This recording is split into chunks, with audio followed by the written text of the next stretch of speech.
Hey guys, and welcome back to Quality Shot Tennis. Today we've got the final of Madrid between Casper Ruud and Jack Draper. It's going to be Casper Ruud to serve first. Guys are currently warming up. First meeting in the head-to-head between these two players. Casper Ruud looking for his very first Masters title, despite being the older player between these two at 26 years old. But he's looking for his first Masters title, an elite clay court player against a player that's just been elite all year, Jack Draper, rising up quickly. It's a showdown between craft, smarts, and power, complete game of Draper that's been taking the tennis world by storm. So let me know who you have winning it. It's going to be a good one, I think. How's it going, Lexi? Imagine your two fave players playing Dios Mio. Yeah, I know that these are two of your favorites, so Lexi. Hopefully I added as many I's as you added in Y's. I think I was one or two off. Yeah, this is gonna be good. These are also two of my more like players as well. Casper Ruud, very much near the top of the list of my favorite players to watch, honestly. And Draper, he's a killer. He's been playing so well. Very solid all year. I mean, he's playing amazing tennis. Even on clay courts here, it's translated very well. Just amazing the way he's able to step in through the court. He's hitting his back end pretty well too, which is great. Aggressively. The serve is great.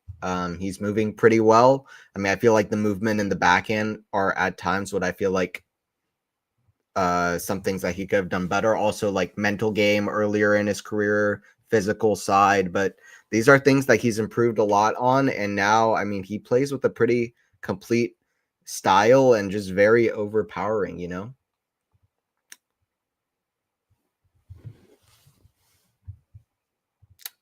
Hey, thank you for watching from India. There you go. Yeah, let me know where you're watching from. Awesome. Thank you, Footprints of Ansh. Ooh, Lexi, thank you for the donation. I appreciate that. I don't know exactly how that translates into US currency, but I appreciate it no matter what it is. Because I missed a lot of your streams. Take care always, my friend. Let's go. Appreciate it, Lexi. Yeah, you always take care as well. Yeah, thank you for that. So let me know though who you have winning it between your two favorites, and let me know everybody who you got winning this one. Because I don't know. Like, I think Draper is gonna enjoy his game style against Casper. I think. Well, first of all, I want to point out that Casper Ruud reached the Monte Carlo final against Tsitsipas last year, and I felt like he had a pretty decent shot coming in, but then he just really he didn't play well in the final. I mean, I don't want to put it that bluntly, but he didn't play well in the final. It was not his best final. So he needs to really show up here and know that this is an opportunity.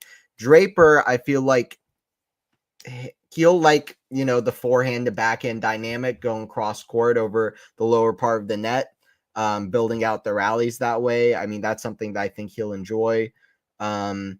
I mean, I think Draper has a stronger serve than Casper, but I mean, Casper is just so elite out on clay and moving on clay, and he's got a damn good forehand too. I think he's got the crafty game that maybe plays with a little bit more craft than Draper at times. Variety somewhat, maybe to an extent, but I think yeah, I don't know. I really don't know who I think will win this. I guess my brain says Draper, my gut says Casper. So I'm gonna go with my gut, honestly. I'm not gonna lie to you guys, it might be partially biased because I've been like, God, like just seeing these comments of like Casper Ruud sucks. Why is he in the top 10? And then meanwhile, in the back of my mind, I'm like, man, this guy's an elite clay court player. So it's honestly in the back of my mind, I'm like, been waiting for him to get a clay masters. But I mean, Draper would be awesome to see him getting two masters titles on two different surfaces this early on in his career as he's really rising up. So, but yeah, I mean, I'm gonna go with Casper. I'm gonna go with Casper in 3 sets, despite everything I said that favored Draper. I'm doing gamble. Tell me on which player I bet. I don't have a good answer for you, but I'd say the better gamble is probably Draper, even though I'm going for Casper. I'm a neutral for now. Whoever wins, I'm super happy. Feel that. What's up, Ghost? Yeah, doing pretty good. Didn't get much sleep the night before. Been working on finals for college. I have just one left. Got more sleep tonight. So feeling pretty good. I got into playoffs. My team got into playoffs yesterday, and I won a crazy match. That I'll talk about during this next changeover.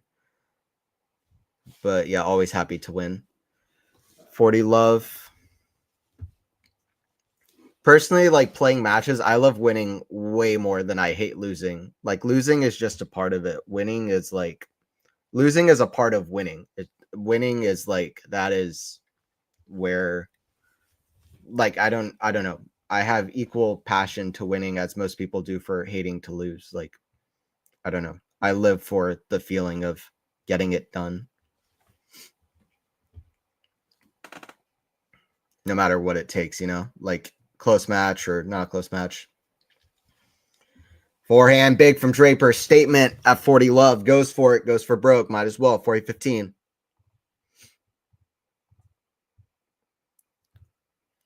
I root Casper.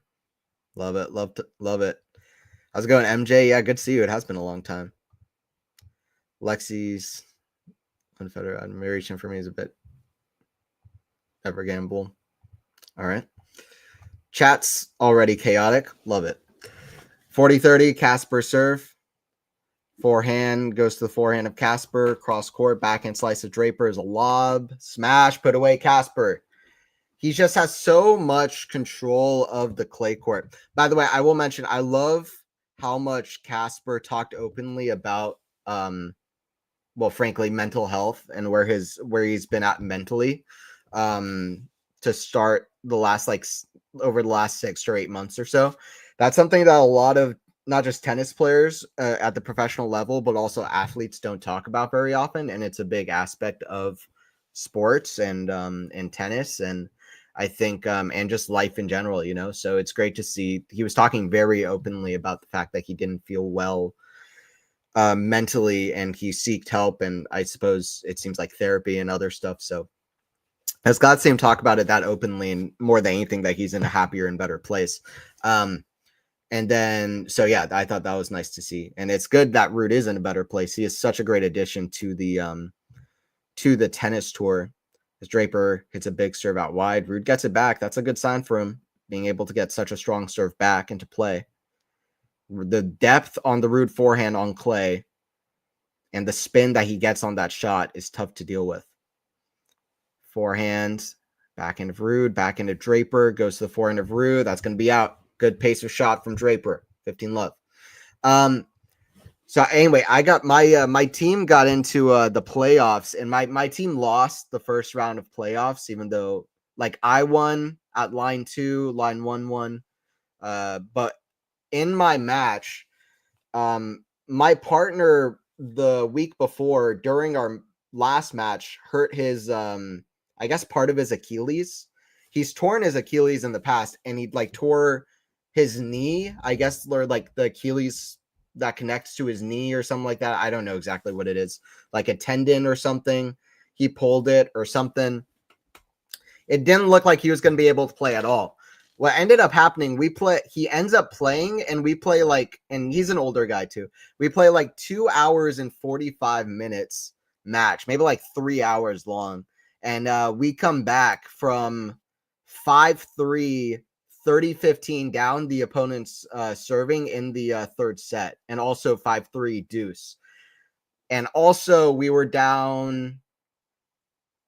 Yeah, I have a couple good holds in the second set. And anyway, it was a long match, and somehow we managed to win it 7-5 in the third set. But that was fun. But it was the most stressful match I've ever played, because also the nerves were high for the playoffs too. But that was fun, being 2 points away from losing a couple of times and still managing to win it. An older guy to Anthony is like what, 26?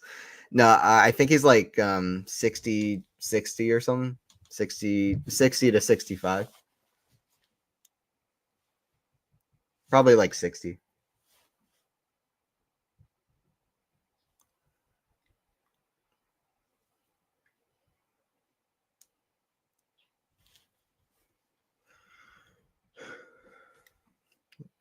Serve from Jack at 40-15.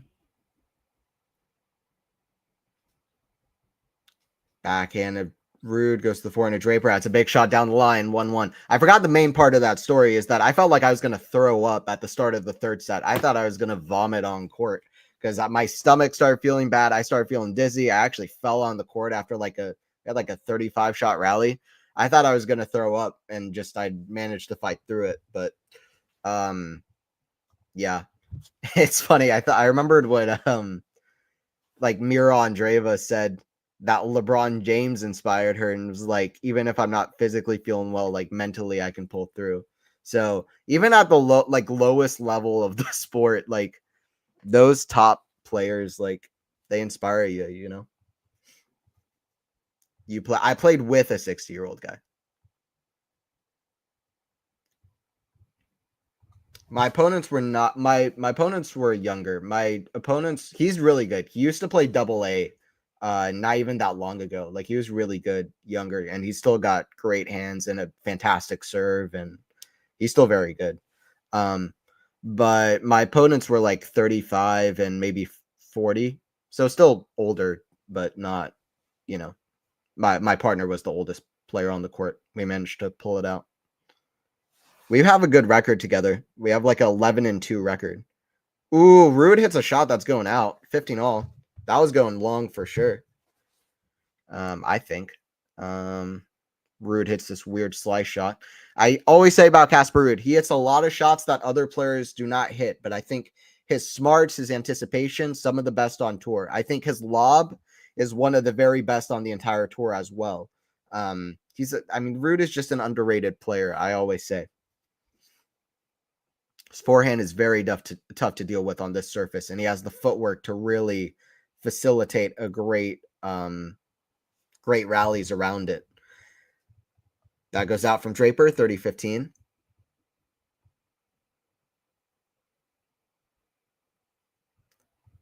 I'm saying Draper in 3. Draper in 3. I think Ruud got away with 1, given all the break chances Cerundolo left on the table. I think that's valid. Ruud has not won a Masters. However, I'd be thrilled for Gus first and only Masters.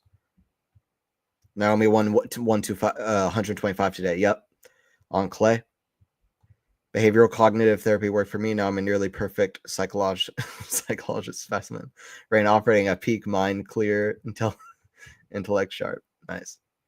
Not only did you get better, you're like peak. You're absolutely peak now. Ruud's hair has gotten darker. Ruud hits with more power than he's given credit for, too. 100%. I thought 2 years ago at the French Open, he didn't have a great 2024, but the way he started hitting his forehand at the French that year, I was like, man, this is some of the hardest hitting I've seen anybody hit the forehand over the last like 5 years or so. So yeah, Ruud is underappreciated for his efforts there too. I agree with you. It's the first break point in the match for either player, 30-40. Madrid final. We'll see who is the Madrid Open champion. It's a big deal either way, to be clear. Whoever wins this title, it's a big deal for their careers, genuinely, fully and genuinely. 2 consecutive double faults for Casper. That's tough. That's a tough one. Come on. Gotta do better than that. Gotta do better than that. Gives the breakaway to Draper, 2-1. Okay. Oh, I'm perfect, Anthony, the ideal human. Somehow I doubt it. Anthony, is your birthday this month? Nope. Why do you say that? I forget. It's in October. It is in October. October 16th. I share a birthday with Naomi Osaka, actually. Speaking of Osaka. She also is on October 16th. October 16th. I was going Seraphine, Anthony, Lexi, Ghost, MJ. Yeah, we got a whole crew. We got the whole crew here. Join in. Good to see y'all. How have you been doing, Zara and MJ? It's been a while since I've really seen either of y'all in chat. I haven't been streaming very much, but like I was saying earlier, I'm going through finals of college. I have my last one. I only have one left, so I have more ability to stream now. Later this month, I am planning a trip to Little Rock, Arkansas, where I'm going to hopefully be interviewing different players at a challenger event, and then hopefully more events down the road. I'm trying to go to Wimbledon, and then also, there are going to be North American events like Cincinnati, and we'll see if we can manage to get into any of those, but I'll be trying to do stuff like that, which will be very fun. Are you done with college? Nope. See, my thing is different. Like, I got my GED last year, and then for the first time, and then my path is just very different from most people. Like, I am currently a freshman in college, even though I'm 24 years old. So yeah, I just things have been different for me. I got my GED last year, and yeah, now I'm starting college to study film stuff. So that's how it's been working out. Forehand goes to the backhand of Draper. Forehand to the forehand slice of Ruud. That's going to be out. Ruud, other than those 2 consecutive double faults, I mean, he's been doing okay. I feel like in these rallies, he needs to find a way now to break Draper.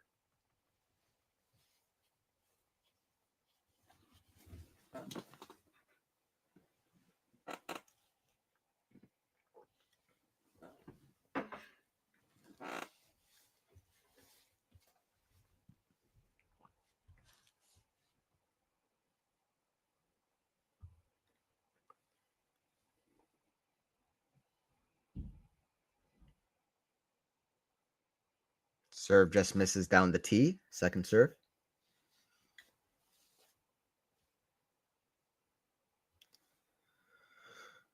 Ruud hits a forehand, goes to the forehand of Draper. Backhand Ruud goes to the forehand of Draper again. Backhand. The backhand of Ruud. Backhand Draper. Cross court to the forehand of Ruud. Forehand Draper up high. Long rally. Longest of the match so far. Backhand. Goes to the backhand of Draper. Forehand slice. It's a good rally from Ruud, honestly, but Draper able to take all of the kind of interesting shot choices of Ruud.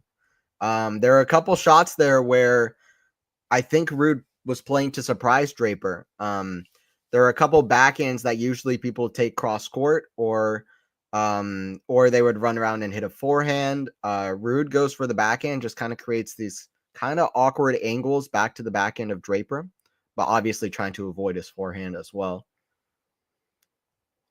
High percentage serve from Draper. Pretty neutral rally here. Ruud now stepping in. Back into Draper. Ruud forehand down the line. Great shot. Not good enough from Draper. The serve was okay, but there are a couple shots there where he kind of took his foot off the gas. And you don't want to let Ruud dictate with his forehand. He can place the ball very well with that forehand.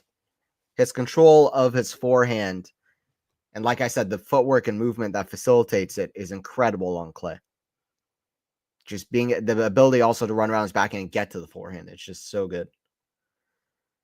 Draper wants it to the backhand as much as possible. It's not fully dissimilar from Ruud as well, but even more so than Casper. Hoping for Ruud 1000. Love it.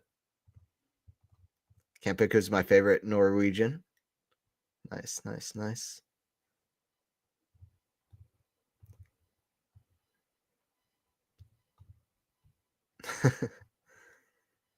Are you off to grad school after college or what? Nah, I'm not doing all that. You look young, LOL. Thanks. College is overrated. I agree with you. That's why originally I wasn't even going to go. Film, who are your top directors? I have a lot.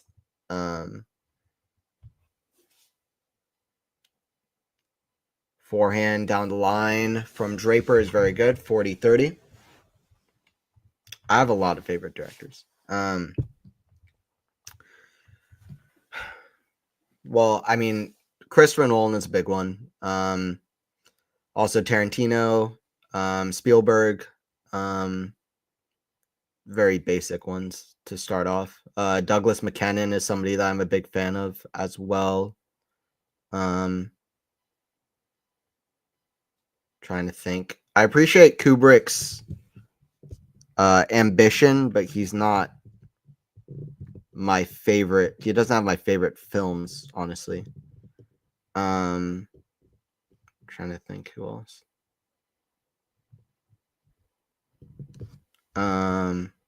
What's his name? I really like David Lynch.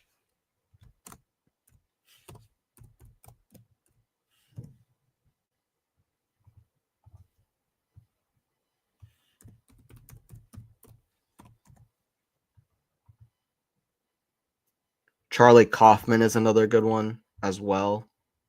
Trying to think who else. Yeah, guys, don't forget to like, subscribe, all that stuff. Fincher. How's it going, Joe? Be interesting to see if Ruud follows Musetti's lead and targets Draper's backhand. Yeah, we'll see. I mean, that's definitely what he should do. Draper's forehand has been monstrous this week.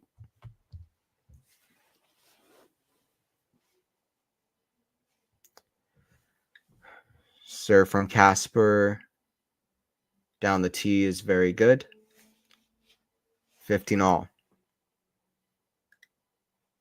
But I like directors that just totally change the genre and lead it into a new direction.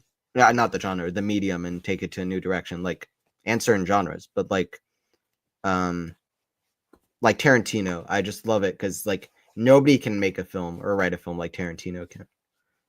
I love watching it because it's more of like an experience, and we don't see movies like that enough these days. I do also like James Cameron, even though I really don't like the Avatar series at all. But like Terminator and Titanic, I think are fantastic. Terminator 2: Judgment Day is obviously one of the greatest sequels ever made. And I just really enjoy watching his interviews, actually, even if I don't always agree with him. But he seems to say what's on his mind.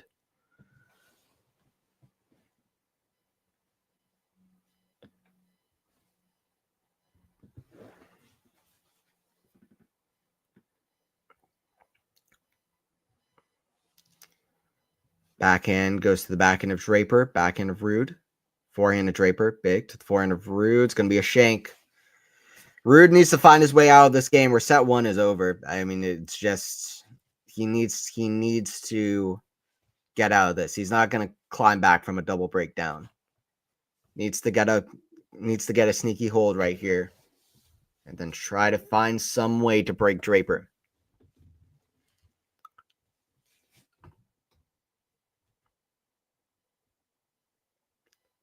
Forehand of Ruud goes to the backhand of Draper. That's going to be out.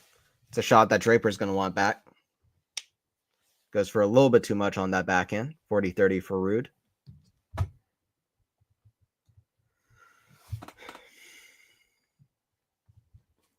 Really like Alexander Payne's films. Nice. I don't know. Alexander Payne, what did he make?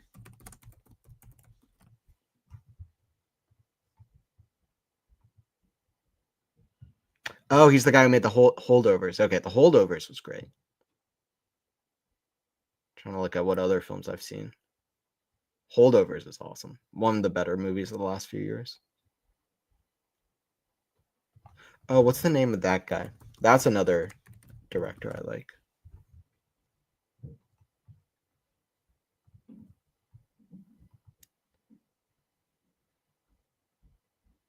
Yeah, I enjoy David Owen Russell.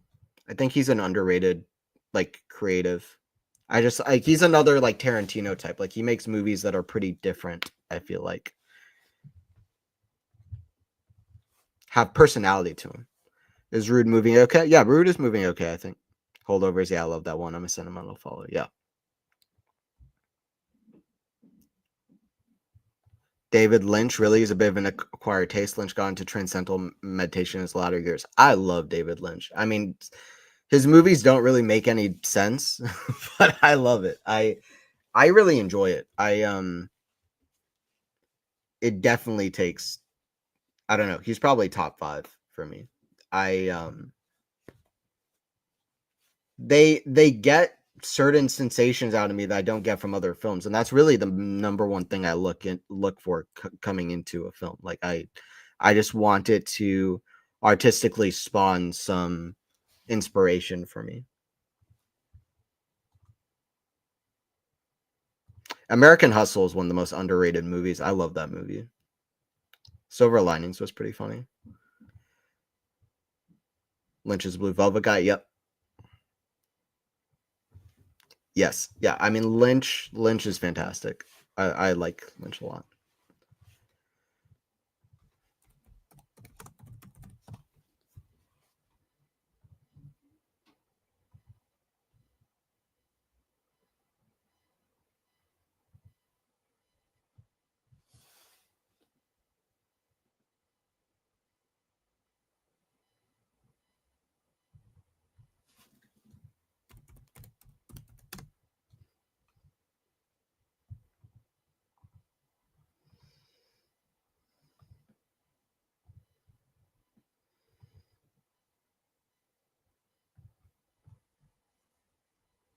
Dances with Wolves this Easter.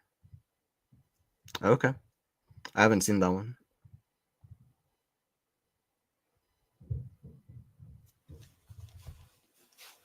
Great backhand from Casper.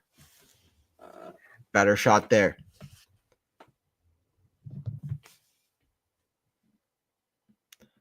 Yeah, I mean, Draper is going to be wanting to build out the points. I mean, that's kind of testing the Ruud backhand, saying, listen, you're not going to be able to pass me. Ruud says, nope, I got you. Once again, these two have never played, so they're feeling out each other's games as well. No doubt about it. It's one thing to watch a player on film. It's really another thing to play against that player and feel how their game matches up against yours. Backhand, pretty short to the backhand of Draper. Backhand slice Ruud down the line. Bit tricky shot. Forehand of Draper. Goes to the backhand of Ruud. Ruud goes cross court into the net. He had an opportunity to go down the line there. Big opportunity. If he felt like he could go down the line, he should have, because that was an opportunity.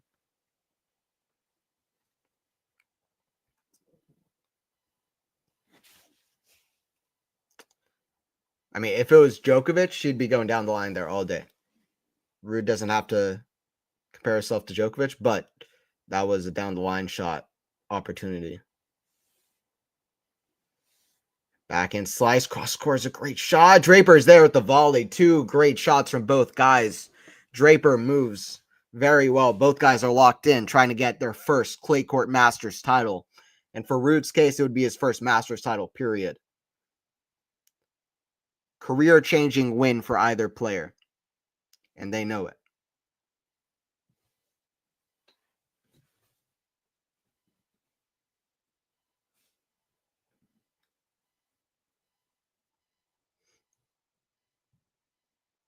Forehand goes up and out from Casper, 40-30 to Draper.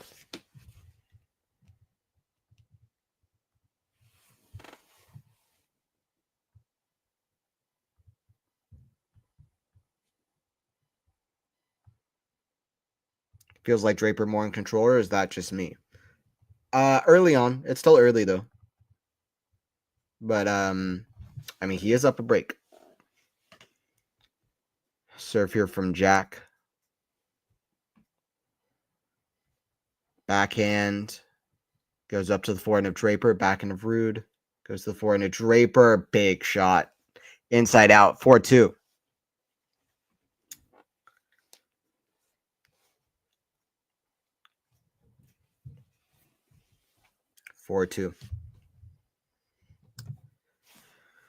Casper has struggled at times against these consistent big hitting players that are just ruthlessly overpowering with and the thing with Draper too is that he has a very good serve, first and second serve, that's very tough to deal with, particularly the first serve. That's very tough. That's going to be wide from Draper.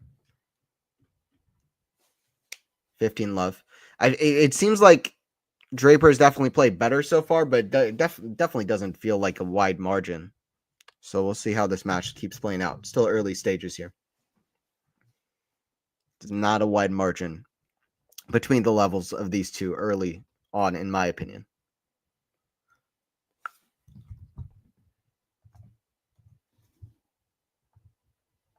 There we go. There we go.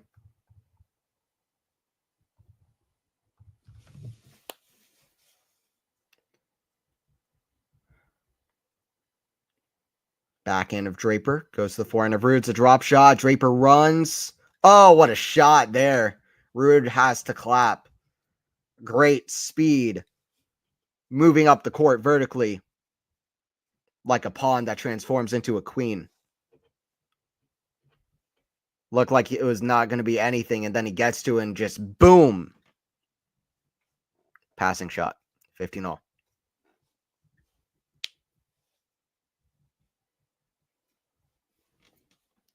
Serve Ruud out wide. Forehand of Ruud hits over to the forehand of Draper. Forehand of Ruud. Back into Draper cross court. Forehand of Ruud sliced Forehand to Draper comes in. Backhand of Ruud. Oh, that's a passing shot. Now it feels like a Masters final, huh? Good shot making.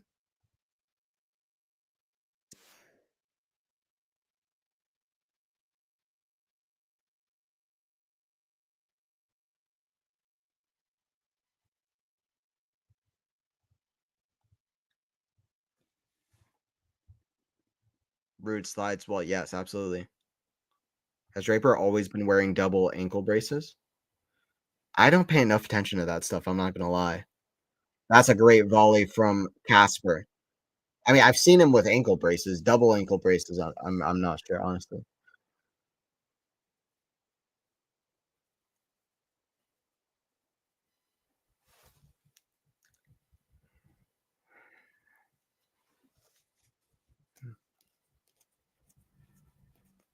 Yeah, too good from Casper in this game. Level's very close. 2 consecutive doubles gave Draper the game. Don't forget about that. If Ruud can, just avoid gifting the game quite literally. He's pretty much right there with Draper so far, in my opinion. 4-3. He is right there with Jack.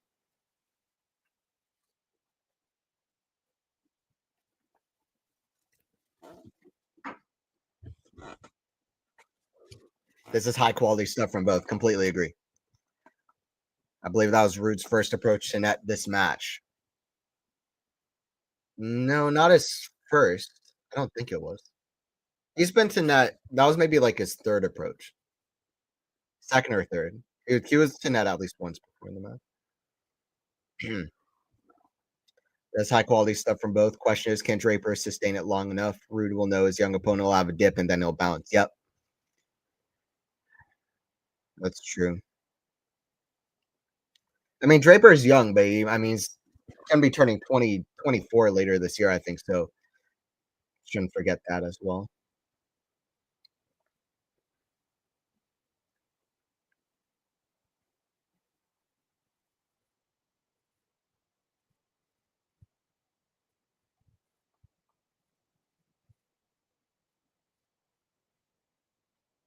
Yeah, third approach. There you go. Ruud's been to net 3 times. Ha ha ha. 30 minutes. 30 minutes into this one. Speaking of movies, I watched the Disaster Artist yesterday for the first time. That movie is hilarious. The Room is the greatest movie ever made, and nobody can convince me otherwise. Tommy Wiseau. That movie is so funny. I also like that he appeared in the post-credit scene. Tommy Wiseau himself. Highly recommend if anybody hasn't seen either The Room or The Disaster Artist to watch them.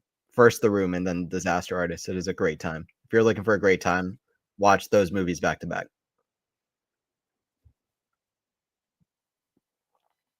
I remember a long time ago, I watched Citizen Kane for the first time, like maybe 5 years ago. I either watched The Room right after that or right before that. I can't remember which order, but those 2 movies I watched back to back for some reason.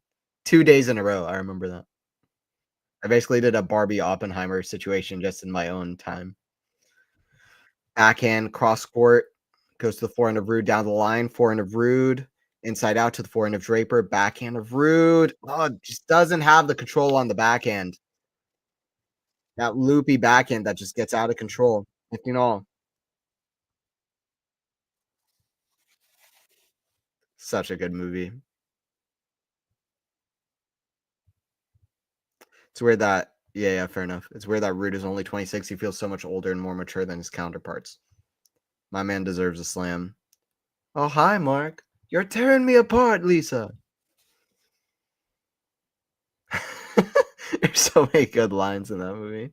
Anyway, how's your sex life? You're tearing me apart, Lisa. The movie is hilarious because it's impossible to believe that a human being made it. It's not even AI. Like no, it's ridiculous to imagine that it exists. Equally so to Citizen Kane. It's like it's a masterpiece of being. It's a disaster piece.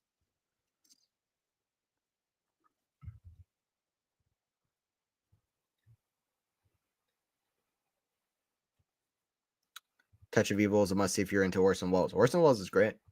Ruud is drawing Draper into more and more attritional rallies, and it'll take its toll on Jack. I think that's valid, honestly.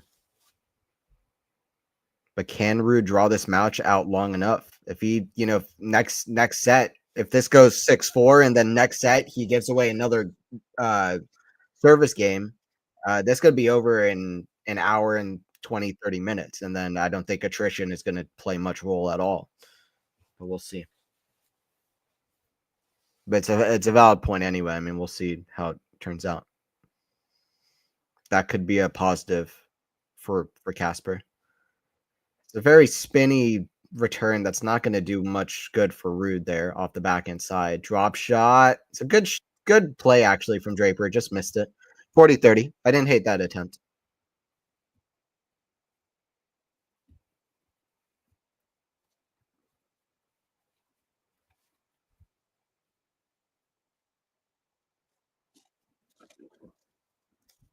Draper's coach saying love those forehands. Keeping things positive.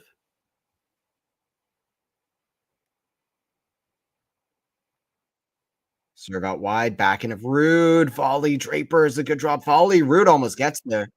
Crowd has an early reaction. Ruud almost got to it, but 5-3 for Draper. 5-3 for Jack Draper. Stefan Edberg watching on, along with Feliciano Lopez. One of those players is a little bit better than the other one, just a little bit. Or their careers pretty different.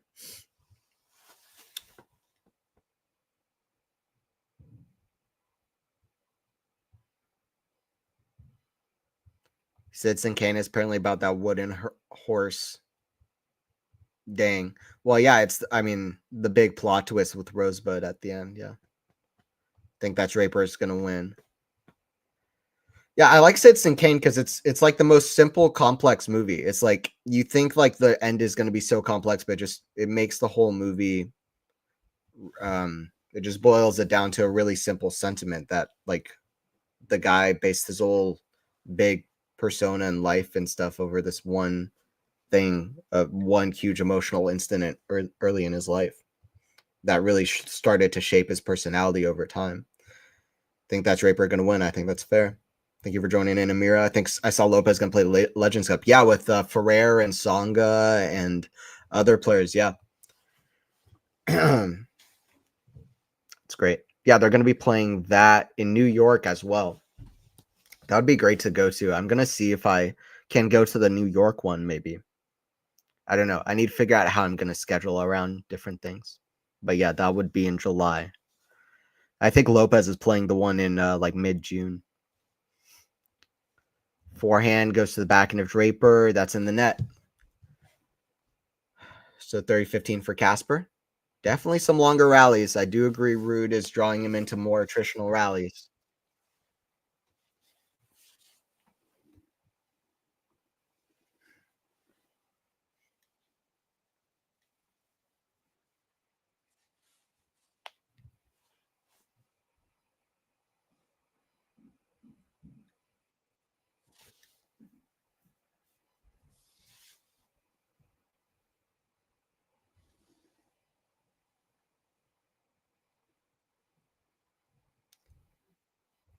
It's double fault from Casper. He can't give away another service game here.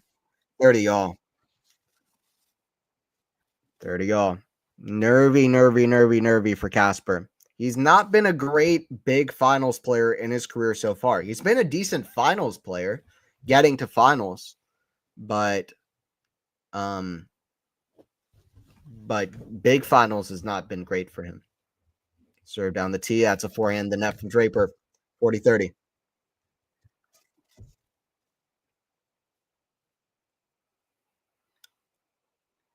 Legends Cup playing traditional tennis. That's what I've heard. I think so. Pretty sure. I gotta check that out, Lexi. If you find out the name, let me know. I'll look into it because I like watching the older movies, especially from futuristic filmmakers like Hitchcock. That's forehand the net. Also, obviously Orson Welles with Citizen Kane, great as well. A long time ago. All right, it's 5-4. We'll see if Draper can serve it out. Don't forget subscribe Quality Shot Tennis, by the way, guys, if you have not yet already. Check out more streams down the road. I'll have a new Tennis Era podcast covering this final and maybe some other stuff as well. When does the draw for Rome come out? And actually, what are the dates for Rome? When does it start? Has the draw come out yet? Maybe I just haven't seen it.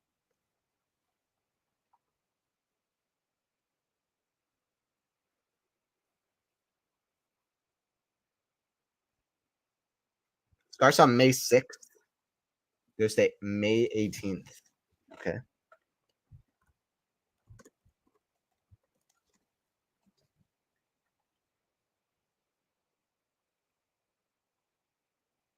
Main draw is going to be made on May 5th at 12 o'clock CET.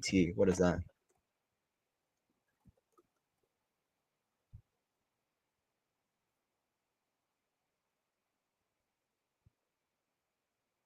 Okay. So 6 a.m. tomorrow is going to be made. My time.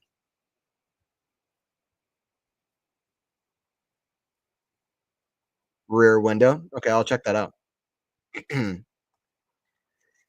I was watching this super old movie the other day called The Seashell and the Clergyman. I love watching like weird experimental old stuff, old movies, because I just, especially if they play around with like music and sound, because I don't know, there's so many things that I think even now that haven't been attempted in a certain way in the film medium, particularly with sound and music, and particularly with like rhythmic editing and like Mickey Mousing, and like there's a lot of things where there are certain editing styles and the way that you play around with sound and music that I feel like in certain serious contexts haven't been played around with in the medium. So I like to see how people did it a long time ago, like how people tried new experiments a long time ago, because I think that that can give a better perspective on how to try new experiments in the modern era, and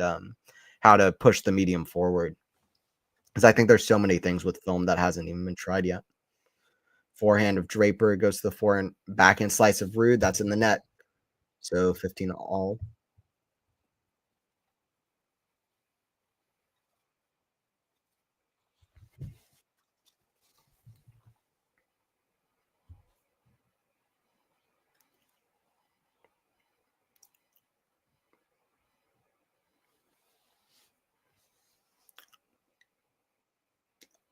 Big ace out wide from Draper, 30-15.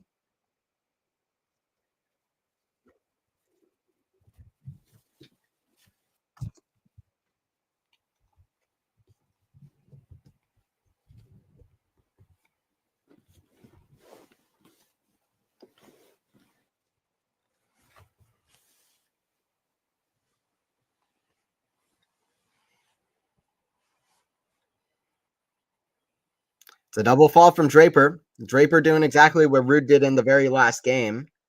Got to hold his nerve. Got to hold his nerve in his hands, put his heart in his mouth, and play through it. 30 all. Big moment. Every point, every shot. It's very important today in shaping out an important day in the careers of both of these players. Casper Ruud loses his final. He's going to be disappointed. He's looking for that first Masters final, Masters title. 2 lets for Draper on the first serve. And Draper, who knows if he doesn't get this done? Who knows if he wins the Clay Masters title? It's not easy. So, and this would be huge early on in his career to say, listen, I'm not just the hard court guy, and I'm here as nearly a double fault from Draper, but I'm here as the guy to beat. 2 Masters titles in what, 3 Masters, 4 Masters? That's going to be out from Draper. First break point for Casper Ruud. Let's see if he can convert on it. First break point in the match. Just the second break point in the match for either guy. Draper was able to convert on his first. Casper Ruud will try to do the same. 30-40. Draper with the serve.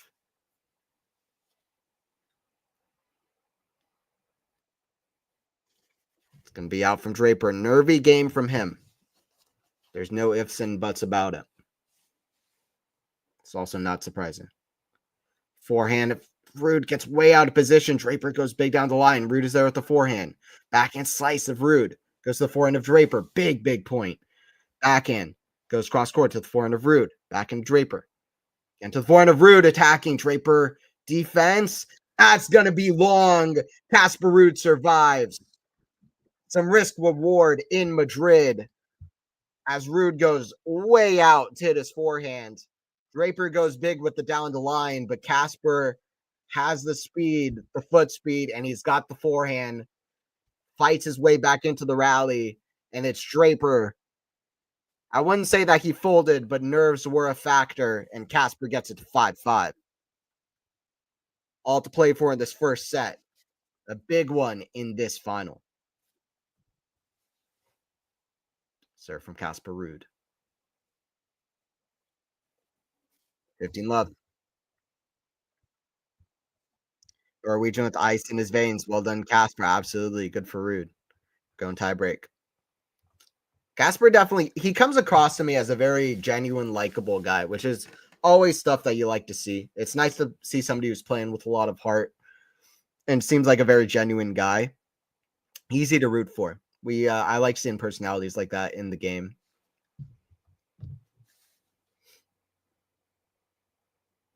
He's a great addition to the tour. The top of the game. Forehand goes to the backhand of Draper. Forehand of Ruud goes to the backhand Draper down the line. It's going to be too good. 15 all. High level first set. Don't get it twisted. Ruud with a couple of consecutive double faults to give the break earlier in the set. But he was able to get it back on track. All tied up. Forehand up high. Forehand of Ruud. I thought I missed it. Just hit the line. Smash. Draper is there with the lob. It's going to be long. 30-15. Let's go, Casper. Let's go. Was that Ronaldo? I think we just saw Ronaldo. Is it really? I didn't see that. I guess it could be. That'd be cool. I hope he posts about it on Instagram to his 2 billion followers. Get some exposure to tennis and Casper Ruud.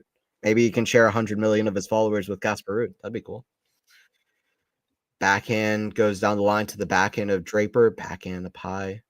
Get to the backhand down the line of Draper. Forehand of Draper. Ruud is finding some control in these rallies. Draper flexing, it seemed like his hip there.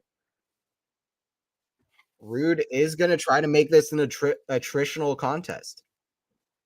Already a pretty lengthy first set. 2 break points, both of them converted. 5-5, 40-15. Ruud looking to either win the set or at least force a tiebreaker. Great serve from Ruud. Solid stuff from the Norwegian. Ice in his veins is right. Amy Lundy just tweeted a great stat. Ruud 91% Ruud 91% win rate when he wins the first set. That is a great stat. Just period. That's a great stat. I don't think Draper is getting deep enough on his shots. Ruud seems quite comfortable at the baseline. Yep. What does that mean though? 91%? That can't be right. I'm sorry, but 91%? That's like extraordinarily high. I don't think that's quite right. I'm gonna check that stat because I don't know. That seems like a bit much. And I'm a Casper Ruud fan, but 91% is crazy.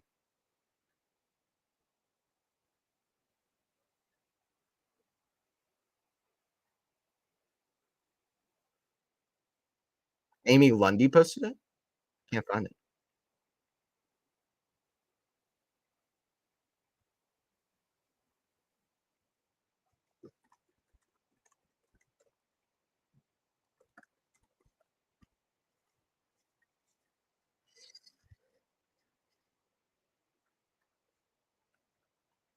No, the reason I don't know about it is, like, I don't know if I trust it is because, like,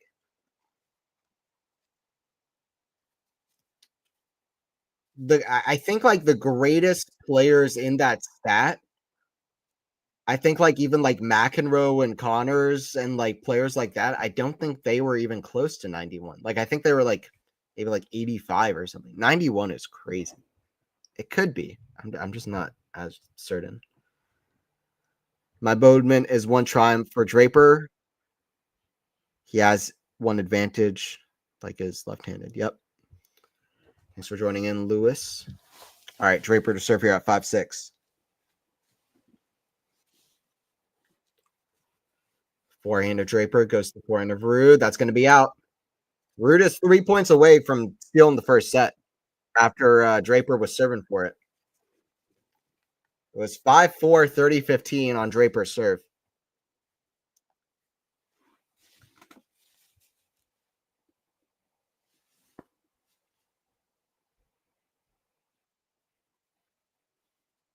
Up to that point, he lost, I believe, 7 of the last 8 points. Maybe 8 of the last 9.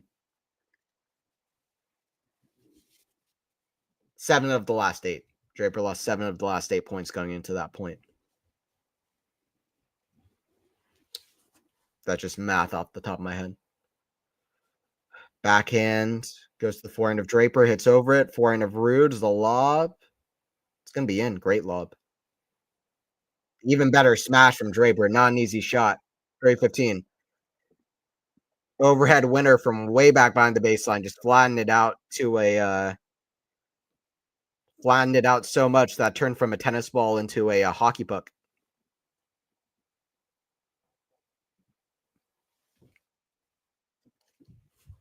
Serve is on the wrong service box. Draper remembers he needs to hit it to the ad side. Serve into the backhand of Ruud. Cross court, forehand of Draper down the line. Missed it long. Ruud is 2 points away from taking this set. Thanks, guys, for joining in. Once again, everybody who joined in so far. I will have a podcast about this weekly podcast coming out on Mondays, New Tennis Era podcast, where I'll be covering the final as well as other stuff. So join in for that. And yeah, join in for more live streams when Rome comes around as well, and also Roland Garros. Backhand way up high to the forehand of Ruud.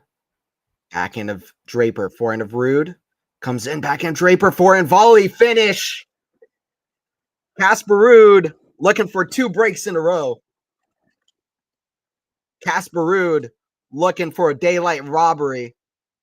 100% win rate on break points in the match so far. One of them was a double fault. But we'll see if Casper Ruud can do it. Set point.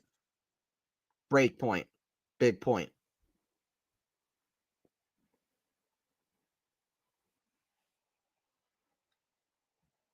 Serve from the Brit. Backhand of Draper. To the backhand of Ruud, I should say. Forehand Draper.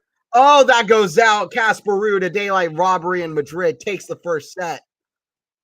I don't know if that 91% stat is accurate, but if it is, does he have a 91% chance of winning this match? I don't know. But his chances definitely went up.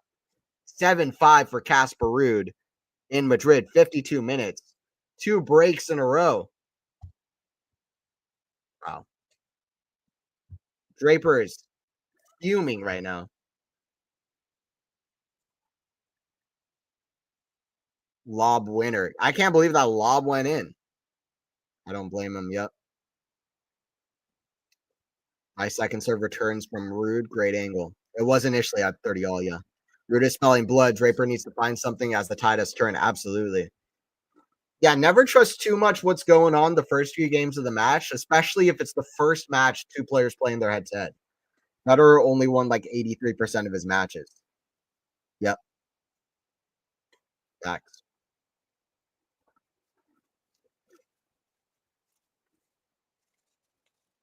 All facts. 14 winners, 14 unforced for Draper, 11 winners, 8 unforced for Casper. I have to say that's slightly better, I would say. less free points.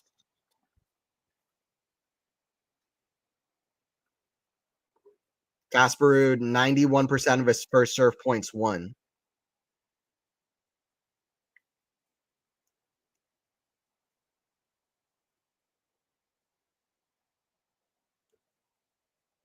Yeah, good stuff.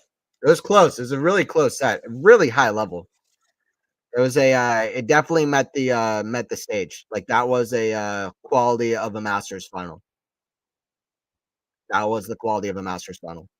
And it makes sense. Both players will want to bring their best level for the situation. Because of what a win like this would mean for their careers, you know? You know. Only 8 unforced errors from Ruud. That said, he's really playing well. Yes, let's go Draper. All right, so Casper Ruud, I've been saying it for a while. I mean, people can make fun of Ruud, whatever they want, but this guy is a top 5 elite clay court player in my brain. In my brain, he is. For me, I don't think you name 5 clay court players better than Casper Ruud over the last 4 or 5 years, or at least last 2, 3, 4 years. Wow, Casper, let's go. Draper got broken twice. How about twice? Let's go. Let's go. Casper Ruud with the first set.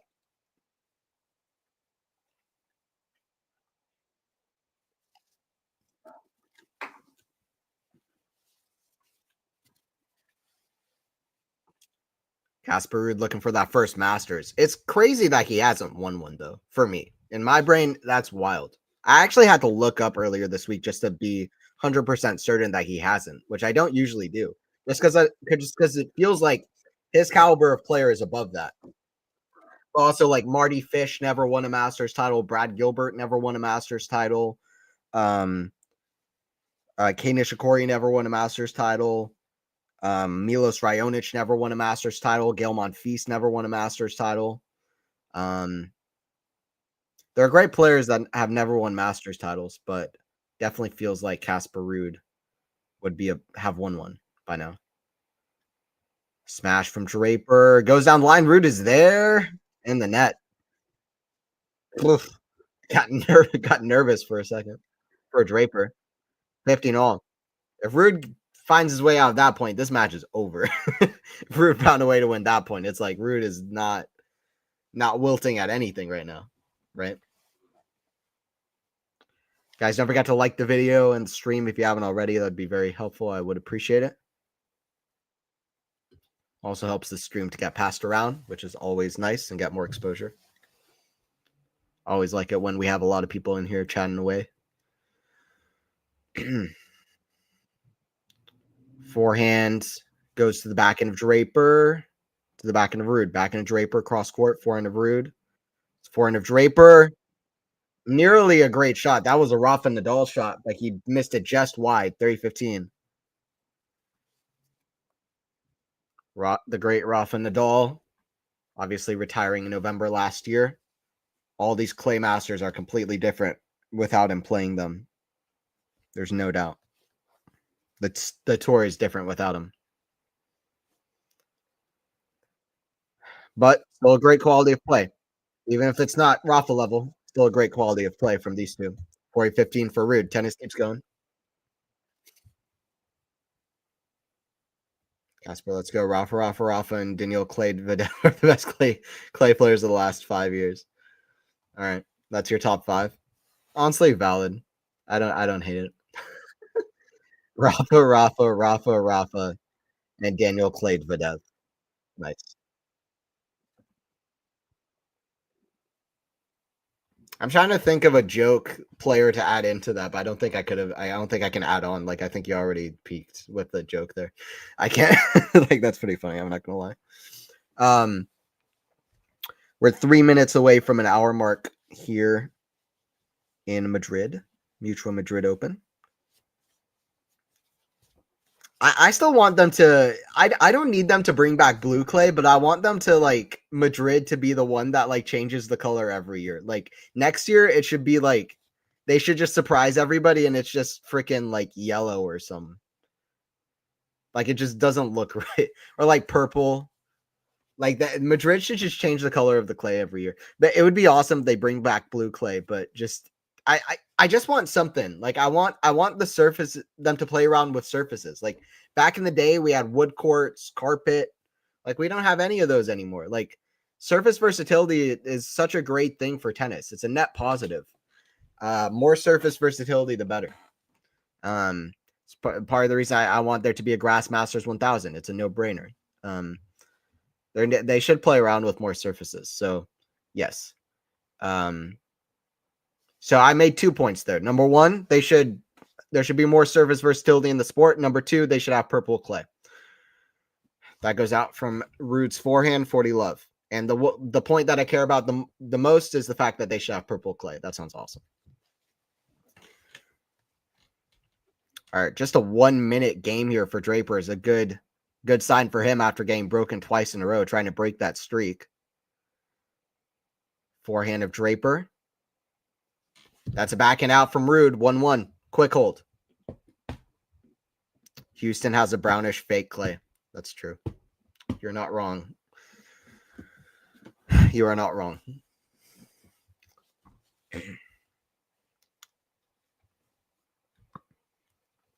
Yeah, there should be like a category that's Houston clay. There should be. The tour is actually 5 different surfaces. People don't know this. It's actually indoor hard court, outdoor hard court, grass court, clay court, and Houston clay. People don't realize that. Also, Charleston on the women's side plays with green clay, but green clay is actually pretty common, and there should be more events that have green clay. 1 hour mark hit, by the way. In this one, I wish we had more grass courts. Absolutely. Well, we just need the season to be less disjointed and to have more practice at the top level for Wimbledon. Grass is an excellent surface, and it's so difficult to adapt to. It's a no-brainer to have a Grass Masters. Everybody with a brain wants one. Like, I'm sorry, but we need a Grass Masters. It would be such a positive change for the sport. Draper, by the way, playing in just his second Masters final. I believe it is the third for Casper Ruud, previously having been in a Miami and Monte Carlo final. A lot more semifinals than that. He's been in about a dozen Rome semifinals. Casper Ruud, no matter what happens the rest of the season, finds a way to get to the semifinals of Rome and loses to either Nadal, Djokovic, Alcaraz, or somebody else. That's just what happens every year. Tsitsipas wins Monte Carlo. Casper Ruud loses in the Rome semifinals, and either Nadal or Djokovic wins Roland Garros. That has been the pattern for the last 5 years, with very few exceptions. For some reason.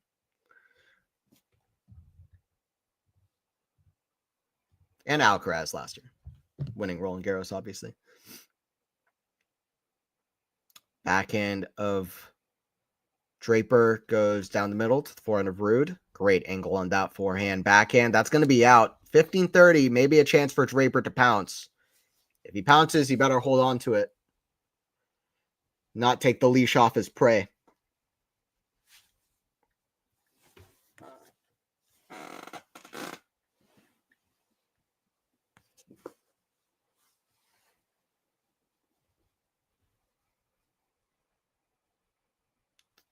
Forehand, that's going to be in the net from Draper. Off the forehand return. One of the biggest points of the match, 30 all here. Massive, massive, massive point. Charleston, yeah. Grass like the other court, not the other grass. All right, 30 all here at 1-1.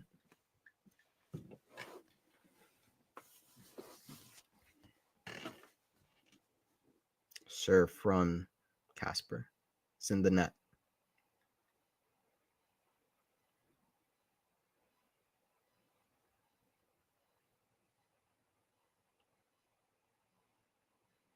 Backhand goes to the forehand of Casper. Great shot inside out, 40-30. Watch out for quality shot tennis, guys, at events later this year. We're trying to go to some, so watch out for us. Hopefully in some pressers and stuff. I'm hoping that we can make a little bit of get some content from some events. For sure, I'm going to be trying to go to a challenger later this year to interview players, and then hopefully we got Wimbledon on the cards, and then we'll see about North America. But hoping for a good year of that kind of content. Forehand goes cross court to the backhand of Draper. Forehand of Ruud. Goes to the forehand of Draper down the line. Forehand of Ruud. Goes to the backhand of Draper. Got backhand down the line. Goes to the backhand of Draper. Got backhand to backhand. Forehand Ruud. That's in the net. Deuce. Really, I think this is... We haven't had that many deuce games, honestly. There's not been that many deuce games. Even the games where there were breaks, I think they were always at 40-30. So not that many deuce games in the match so far. A lot of long rallies. Long first set. Not that many deuces. If any, I'm pretty sure there were. Yeah, there were at the start, I think, particularly. Big serve from Casper is solid. Never say this guy has a nothing serve. I mean, he can have some good serves too. Madrid courts, high bouncing, definitely to some extent can help with Casper Ruud's high loopy backhand and forehand. High RPM. That's another good first serve. Ruud, forehand, goes to the backhand of Draper, defending smash Ruud. Back to the backhand of Draper. What a shot. That is outrageous from Draper.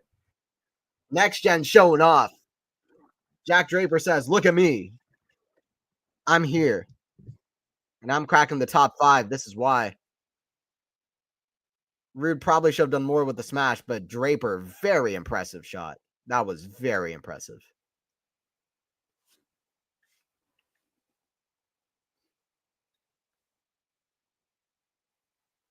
One of the shots of the match, if not the shot of the match. For now, I'll just call it one of the shots of the match. We'll see if they can even beat that. Advantage to Ruud. Yeah, don't forget to like the stream, guys. Appreciate it, Lexi. Hello from Norway. What's up, Milkman? Shout out to you. Why'd you choose the Little Rock Challenger? A lot of reasons. Some of the other challengers didn't really have a website to contact, et cetera, et cetera, et cetera.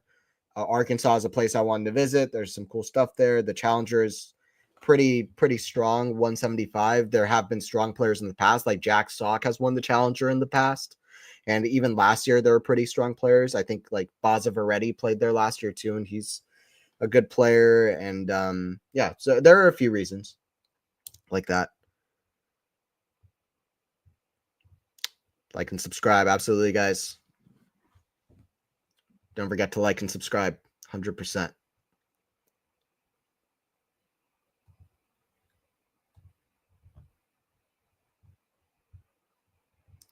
Yeah, we're currently at 16 likes on the stream. Let's try to get to 25 by the end of it. Let's try to get to 25 likes. If we hit 25 likes, I will climb Mount Everest on the next stream while commentating. That's not a lie. It's a promise. It's going to be awesome. Second round of Rome, I'm going to climb Everest while commentating. It's going to be crazy. Like, it's going to be nuts. Yeah, we need more big top pro grass events. It makes no sense. Like, taking away Newport is one of the worst decisions I could think of. Like, taking away Newport is so silly. It's where the historic Hall of Fame is. It's a tournament that's been played for over 100 years. It's one of the few grass court tournaments left. It's a beautiful facility of natural grass. It's just so silly to take away a tournament like that away. The U.S. Open series in general is completely decimated before the U.S. Open, and now they're taking away that. And like, we need a longer grass season. Why are you shortening it? Soon Wimbledon's going to be played on a slow hard court. Soon Roland Garros is not even going to exist. It's like every they're trying to homogenize the whole tour. I don't know. It's the same problem with a lot of things these days. People trying to homogenize everything just to make everything easier, more consistent, more accessible, quicker, faster, easier, better, quote unquote. It's like missing the whole point, right? Missing the whole point. Homogenization of everything sucks. There's no creativity, individuality. Service versatility is what makes tennis stronger. Brilliant drop shot from Draper. Yep. That was a good one there. 30 love now. Backhand the net from Ruud. 40 love. No more Newport. Yes. No more Newport or Atlanta. It sucks. Hate it. I hate it. I mean, it's one thing, like, I understand, like, I'm not the biggest proponent of the fact that we need, US to have like 5 times more tournaments than any other country. Like, that's not what I'm saying, but it's just like, particularly Newport, and I come from Atlanta, but I'm saying, like, honestly, particularly Newport, I feel like that is a silly decision to get rid of it. Absolutely silly. Leaping Rude backhand, I love it. We're getting some great shots here. It's a very high quality final. It's a fun one. Backhand, Rude running, smash, Draper, put away, 2-2. Draper gonna try to make some noise in this second set.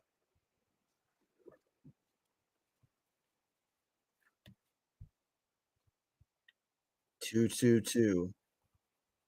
2-2.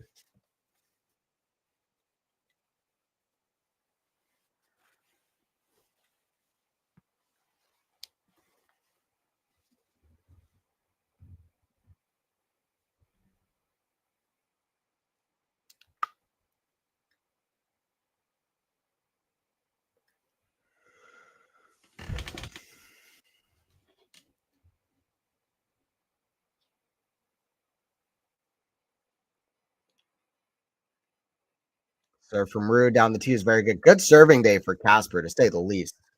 His first serve is rocking. Absolutely rocking. Casper, the friendly, whatever. I don't know. I don't know what I'm trying to say. 15 love. Serve into the net. Ruud looking for his first Masters. He's 4 games away now.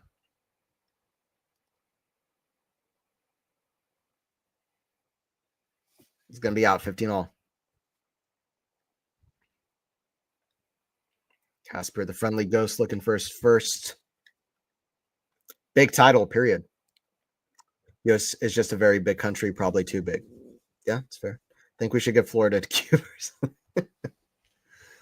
Okay. Big serve out wide, 30-15.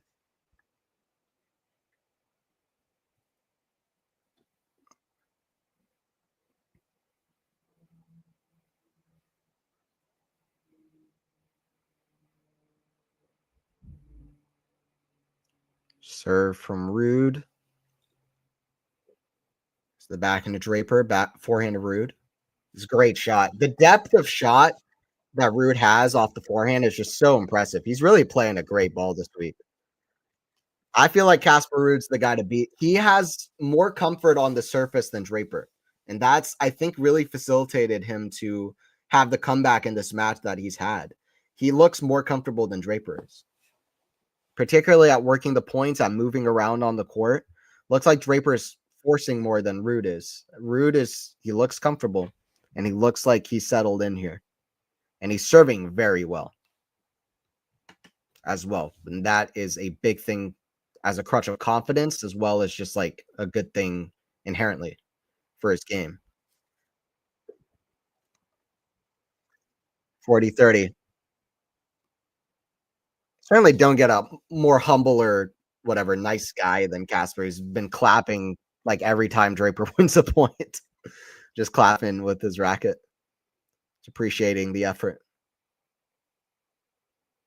But I mean, real recognized real Draper's playing awesome. Ruud putting together a good effort himself.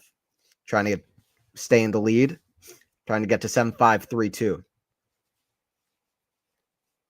One or two good shots away from doing so. Forehand big through the court. 3-2 for Casper Ruud. 3 games away from a first big title. Ruud does look comfortable. I agree. Looks calm, comfortable. Jackin's proving a lot, but Ruud is convenient in clay. Yes, I agree with you, Andrew. Improving so fast. I mean, He went from 2024 winning his first 250 to winning his first 500 to winning his first 1,000 earlier this year, cracking the top 10 to cracking the top 5, and just playing, I mean, honestly, scarier and scarier tennis as he's doing so. And by the way, if he's good on clay, he's going to be good on grass. Draper is somebody that can be one of the most scary players on a grass court. That guy is going to be a nightmare at this level on a grass court. Who did Draper lose to at Wimbledon last year? I remember he was already somebody that people were talking about. Not a contender to win the title, but somebody that is to watch out for, like one of the people to watch out for somewhat. Especially because, what, he won Queens? Halle? He won Halle, I think. I could be wrong. Correct me if I'm wrong on that. He won something. I think he won Eastbourne against somebody good. Can't remember who it was. He won something. Did he, like, he lost to Cameron Norrie in straight sets. Now, that's surprising. Wow, Elias Emer took him to 5 sets in the first round. Then he lost to Norrie in 3 sets. Well, he's going to be hoping to do better at Wimbledon than that this year. But anyway, he's a strong grass court player. Casper needs his win. I saw his interview, sad life of a tennis player on tour. Yeah, the never-ending cycle, right, of just playing. If Ruud wins here in Madrid, doesn't make him contender for the RG title. He's a contender for the RG title either way. But yes, I mean, if he wins this title, he's right up there. And I will feel much better about me picking him, Ghost, to win the RG title earlier this year. Before the year started, I said he wins RG. Because I said he's a slam champion caliber player in my mind. He's made 3 slam finals in the past. And he's an elite clay court player. He always plays well at Roland Garros. I think he was sick against Sasha Zverev last year. I think he's going to try to avoid Alcaraz for sure, but and probably Sinner as well, honestly, but particularly Alcaraz. But I think that he's going to win a Roland Garros at some point in his career, and I think maybe this is the year to do it. Things are a little bit chaotic right now on the men's tour. Things are kind of falling into place. This might be the time to sneak one in. He's playing really good. So, yeah, I think if he wins this, I think he is a contender. Smash. Casper Ruud goes for the overhead off the overhead and hits it about 3 feet away from him right into the ground. 3 feet away from himself right into the ground. Not quite pulling off a Federer there, but I appreciate the attempt. Federer watching that point and being like, see, this is how I influence the game. Players going for shots like that. There you go. Proud of my contribution. Obviously joking, because Federer is the most influential player in the history of the game. Forehand cross court goes to the backhand of Draper. Forehand of Ruud, way up high. Forehand of Draper. Forehand of Ruud. That's in the net. Another hole to love for Jack. 3-3. Let it bounce. How's it going, Jane? Draper beat Alcaraz at Queens in the semis, but then lost the final. Okay, so maybe that's what I'm thinking of. But didn't he win a title? Or beat Korda or something? I don't know. And I've already explained this to you, homie. Richard Gasquet is winning the French Open. I don't know, man.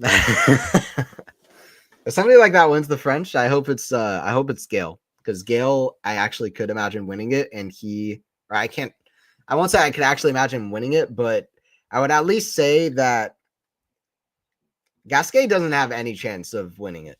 Monfils, if it happens, it's like, okay, well, the simulation didn't break, like at least like there's an alternate universe where maybe this could happen. Not this universe, but it would be nice.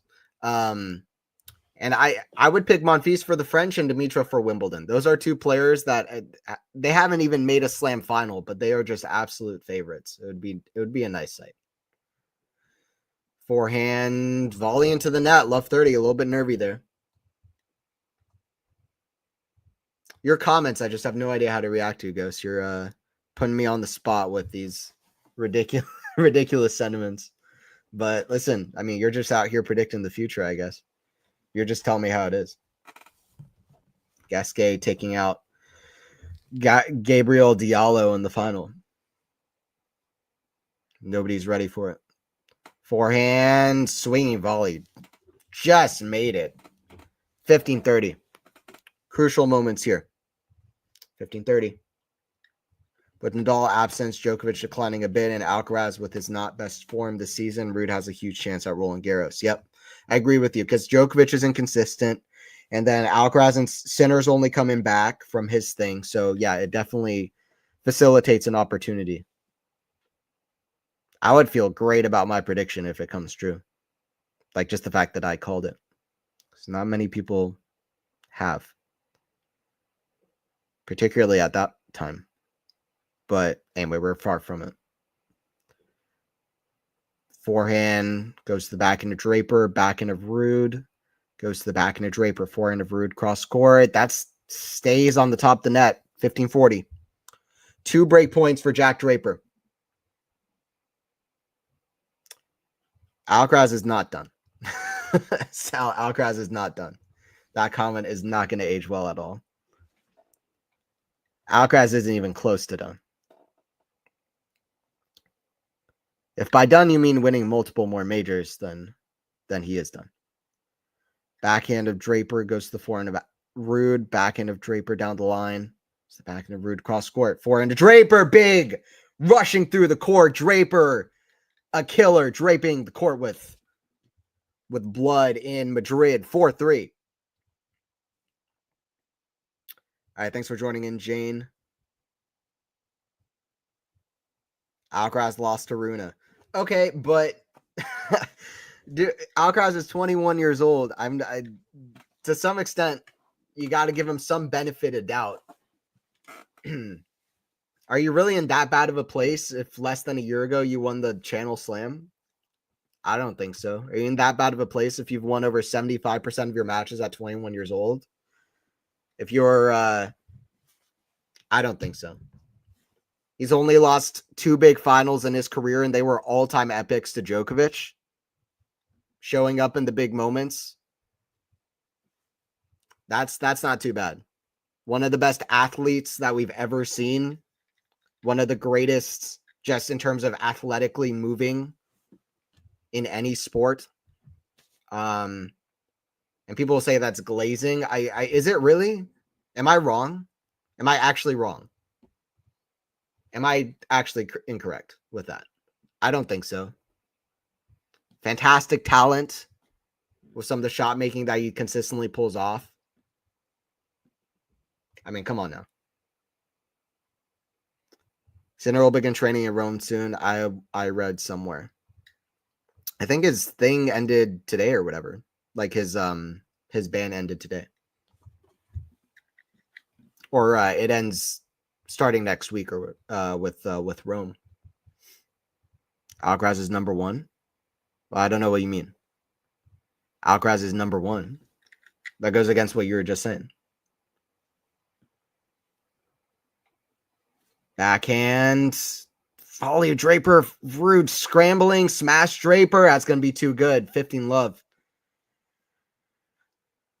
Draper finding himself dictating these rallies now. Big push of intensity and energy from Draper. Third set's going to be interesting. It's really 2 players that play pretty differently their games. Backhand cross score is very good for Ruud. 15 all day. All day. No, you're not wrong. Alcaraz is dope. He'll win more majors. 100%. I meant Djokovic is done. My bad. Okay, fair enough. Djokovic, I don't think he'll win more slams. I agree with you. Great hustle from Ruud. Yep. Sinner's ban ending just in time for him to get ready for RG, not hindering any slam for him. I mean, seriously, it's not even a secret now what they're trying to do. Yeah, I mean, I think honestly, if they were to do the ban, I think that the timing is a little bit is a little bit silly. If they were to do the ban, then it's not, the players shouldn't have the kind of ability to kind of choose to an extent when it's going to happen like that. I do agree that it was a little bit silly, the timing of it. Thanks for joining Instant Hill. I don't disagree with you. The timing is a little bit silly. Because everybody knows when the biggest tournaments of the year are. So that's some kind of, what's the word? Wow, that's a forehand that Draper doesn't usually miss. Right into the net. Easy ball for him. Gets to 1540. But if it wasn't a world number one, the ATP Tour is not that lenient with players like that, I think, for timing. Especially now with this Max Purcell business, seems like there's double standards. I do not disagree.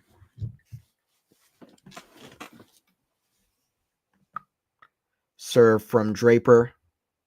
Goes down the tee, back into Ruud, way up high, smash Draper, put away, 30-40.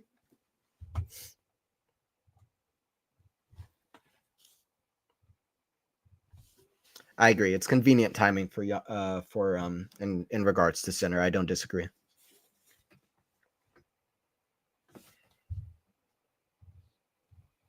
Or, I mean, more than convenient timing. It's it does seem to be a bit of a double standard. Backhand of Ruud goes to the forehand of Draper down the line. Forehand of Ruud goes cross court to the backhand of Draper. Backhand slice Ruud goes to the backhand of Draper. Cross court forehand of Ruud. It's the backhand of Draper. Forehand of Ruud big goes to the forehand of Draper. Backhand of Ruud. Backhand Draper comes in. Backhand slice Ruud. That's going to be an easy volley put away. 2 break points saved for Jack, but the game is not finished yet.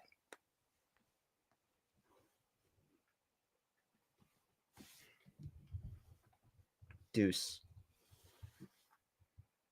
Ruud is running his ass off. Respect, yeah. Yeah, Casper Ruud's putting in an effort, right? He's putting in an effort. Every point. It just shows how badly he wants this, too. Gotta conserve some energy for the third, though, to be fair. But he's not giving up on the second set yet. He's got great stamina, too, Casper. Don't get it twisted. It's why this is, like his 18th clay court final or something? Something ridiculous like that. I'm pretty sure that's right. Top player, Casper.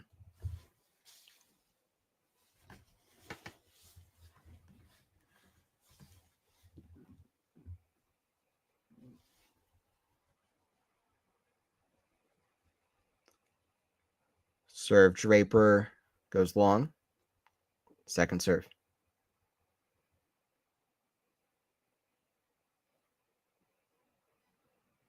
Forehand of Draper down the line. Good. Ruud kind of allowing Draper a little bit of opportunities there, not finding the depth early in the rallies. Draper is able to stay in control early. 5-3. Draper doing well with the serves, though, finding first serves there when he needed them.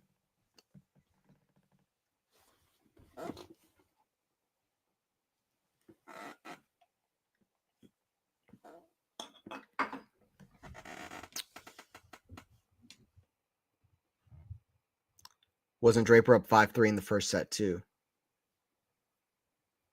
Yes. Yes, he was. Yep. That's right. So, guess job's not done yet. I will say this purely as a fan of the game. It will be cool to see Sinner playing again. Yes, some of his matches with Alcaraz, for example, have been fantastic to watch. Yeah, I still think their U.S. Open match in 2022 is one of the greatest matches ever. And their rivalry is just fantastic. So I agree with you. But that's not a reason for any tour to, as much as people want to see a Sinner Alcaraz major final, for example, that's not a reason to be lenient with timing for Sinner. You got to treat all the players the same, no matter the circumstance. I mean, regardless of any kind of reasons that you want a player to be on tour. Love 30. That's a double fault for Ruud. Some nervy double faults in this match so far from both players when they need them the least. Double fault, Casper, bruh. Yep. For regards to Novak, definitely seems off, but that just lack of motivation for smaller events. I mean, it's just funny how people forget what he did to Carlos playing with an issue. I think that's valid. I mean, still to this point in his career, it's in the big events and the slams he's shown up. Like, I've mentioned that as well. Like, U.S. Open was an exception, but yeah, Australian Open took out Alcaraz playing, like you said, playing with an injury and got to the semis. So we'll see. We'll see how he shows up. Age is going to be an issue. There's no doubt, but there's nothing to say he's done yet. Casper with the forehand, big inside out, 15-40. Set's not over. At love 40, it's not over because guess what? Ruud holds here. Suddenly, Draper feels so nervous. He's like, man, I had 3 set points.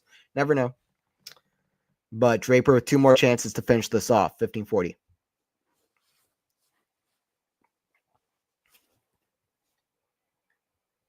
Serve from Casper. Out wide. Forehand of Ruud. Drop shot is really crafty and solid from the Norwegian. Working the court like a gem. 30-40. Once again, guys, don't forget to like the stream if you haven't already. It would be greatly appreciated. Trying to get to 25 likes by the end of the stream. Let's see if we can get to 25 likes. Serve down the tee, misses from Casper. Second serve.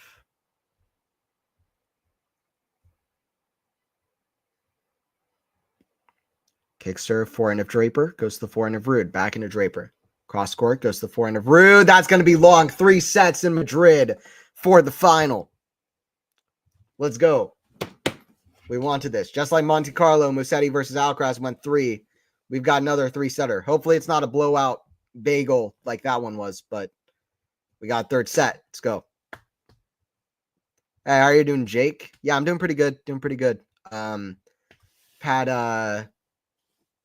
Haven't been streaming that much. I was mentioning earlier on stream, I've had a lot going on and different college finals and stuff, but I'm hoping to be more active on number one on social media, but then also be more active, like going to different tennis tournaments. Like I'm planning a trip to Little Rock Challenger later this month to hopefully interview some players there in Arkansas, 175 Challenger. Then also potentially Wimbledon is on the cards too, which I'm currently trying to plan as well, and other tournaments. So yeah, just been busy with college and a lot of other stuff, but yeah, I'm doing pretty good. Who's that British players can't play on clay? Pretty mad, yeah. And while I'm doing that, I'm trying to like write different short movie scripts and stuff. That's really my biggest passion. So that's one of the big things I've been working on as well. Ruud out 14 unforced errors in the second. Yep, too many. Different from the first. Keep it going, man. Keep it going. Yeah, I appreciate it. Yeah, I've got to. It's been a busy start of the year, but it's only gonna get busier. But no, it's all good. I mean, it's been busy with school, but I'm ready to get busy with other things too, like tennis and other things I'm pretty passionate about. Ruud's precision fell off in the latter half of that set. Yep. Who do you think will win this match? I said Casper in 3 sets at the start. I'm going to stick with my prediction. Draper put together a really good effort at the end of that set, but I think Ruud was looking so calm and comfortable on the surface and was working the point so well, moving so well on the clay, maybe a little bit better than Draper. I think Ruud understands the moment. He's running after every ball. I think, honestly, the pure motivation of Casper to finally get a Masters title under his belt, I think it's going to push him across the line. We got 1 set to play for. Like I said at the start, this really is a big moment for either player in their careers. So there's no doubt. Hey, thanks, guys. We reached 25 likes. Appreciate you guys. Yeah, don't forget to like the stream if you haven't already. And don't forget to subscribe Quality Shot Tennis for more. I'll have a podcast where I analyze what happened in this one and potentially be talking about maybe Rome as well coming up. So.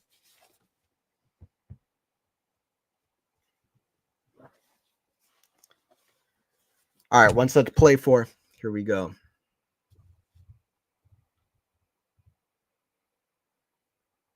Ruud is done. All right. Let's see. Forehand goes to the forehand of Draper. We will see. Backhand of Ruud goes to the forehand of Draper, who hits it down the line for a winner, 15 love. Big set in Ruud's career. If Ruud doesn't win this one, like the difference of how people view Ruud, unfortunately, but whether he loses it is so big. I just think about this. Like, the difference of him losing and winning the set is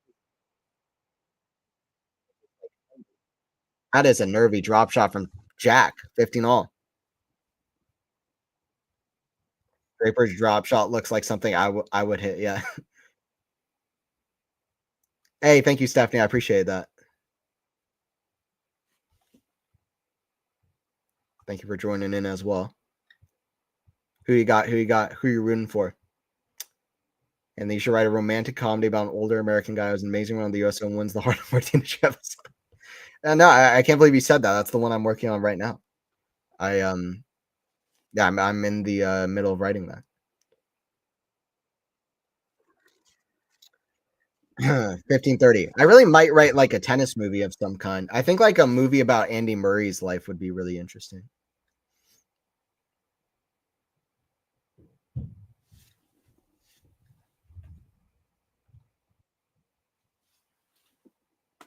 Also a movie just about like the big three, particularly when they all got tied at 20 slams apiece and the slam race was on. I think that would be pretty interesting as well. Like, well, later in their careers, them still dominating, the younger guys trying to finally break through, them all tied at 20 slams apiece. Like, that would be really interesting too, I think.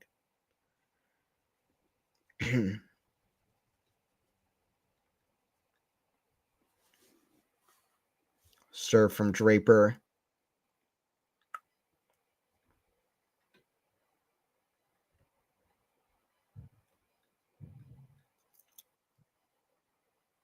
Wow.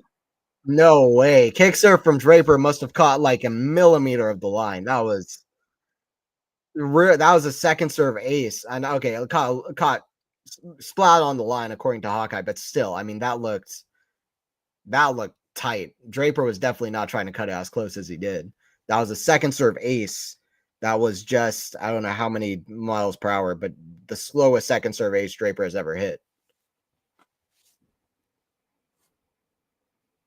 At a big moment. Forehand's a drop shot. Ruud runs. He gets it. Oh, Ruud is there with the volley. A daylight robbery in Madrid with Casper with a fantastic get. And Draper was not expecting him to get as much depth on the retrieval up at the net as he did. Ruud showing off real wheels. That is fantastic sliding ability on the clay. And then what a way to regroup as well. Casper Ruud, one of the very best movers on this surface. That is a fantastic effort. What a Masters final we are being treated to.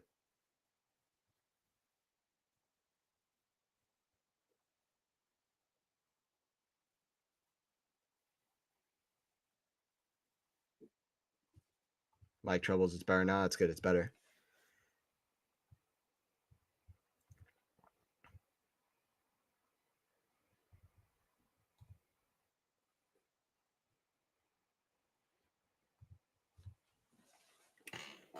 Draper at advantage.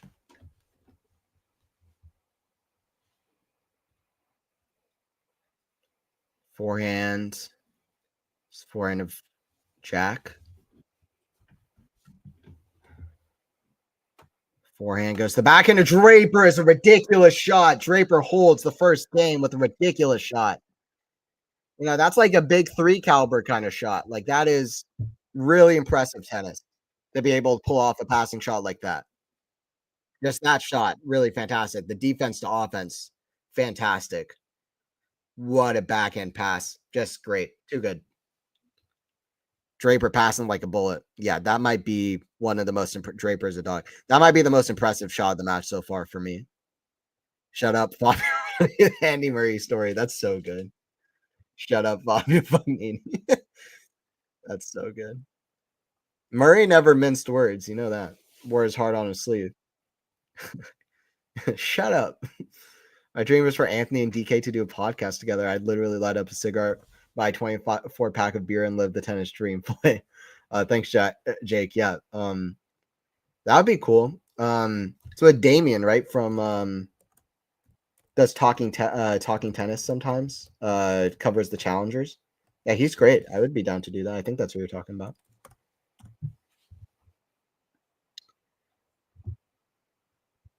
Yeah, Damien Cuss is great. I would be down to do that. That'd be a fun stream. Custy and Anthony going at it with tennis stats. Yeah. Um, yes, Damien also very good. Yeah, cool. I mean, maybe I'll reach out to him at some point. That could happen.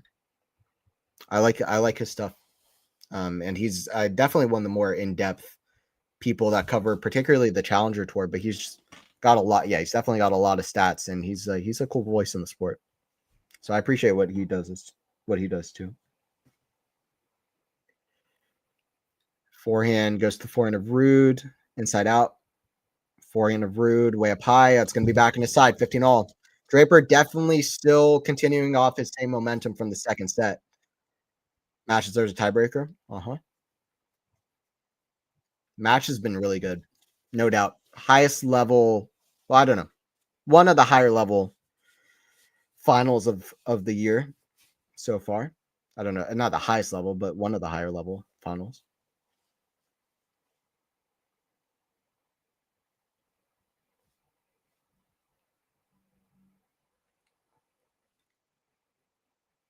Backhand up high. Ruud hits over it. The backhand of Draper hits it out cross court. 3-15.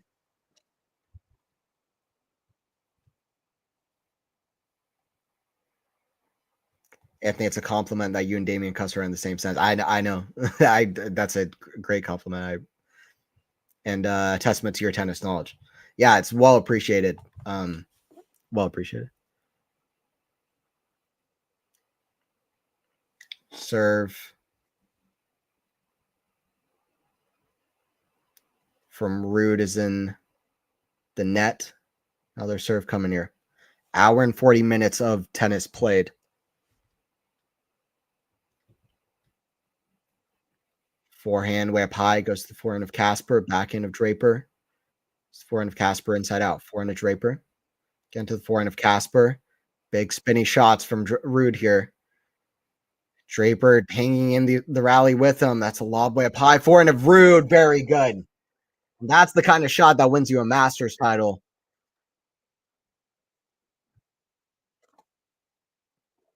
40-15. Gutsy. Building out the rally very well. Very strong to be able to pull that out. By every metric, a very strong forehand to finish. 40-15 by every metric. That is a serve out wide. One game apiece. Draper has a big statement in the first game. Ruud has a big statement in the second game. It's game on.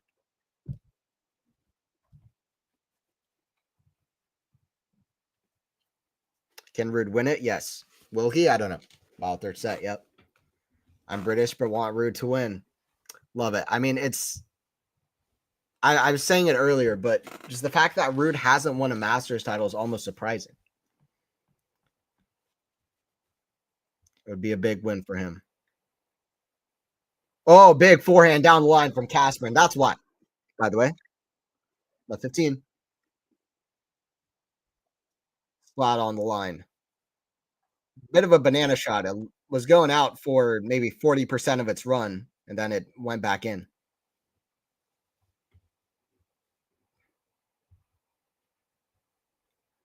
A look of respect from Draper after that shot, saying, man, this guy is going to be tough. This guy's going to be tough to beat for if I want the title here. Definitely turning into a bit of a war here.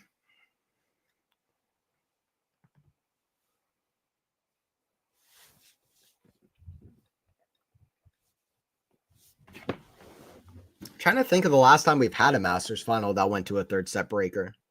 I kind of want to look into it. Forehand, backhand slice of Ruud, Cincinnati, 2023. Alcaraz and Djokovic. That was probably the last time, I would think. So forehand error from Draper gets to 15-30. I'll look into it on the next changeover. Let me know, guys, if you can think of some. Who do you think will win this match? I've got Casper. Banana shot from Casper Ruud. Hell yeah. Draper does sort of thing where he sort of falls over his own backhand. It's an interesting use of body weight. Yeah, for sure. But I mean, his backhand has definitely found a lot of improvement. So partly working. Forehand volley put away 30 all. His ability to stay aggressive on the backhand and not let his opponents, really attack that shot as an opportunity to come in and penetrate through the court has been fantastic. Just his improvement there. But he definitely does kind of fall back on that shot, and really have to use his body weight. So I don't disagree with you. It's a bit of what he does sometimes.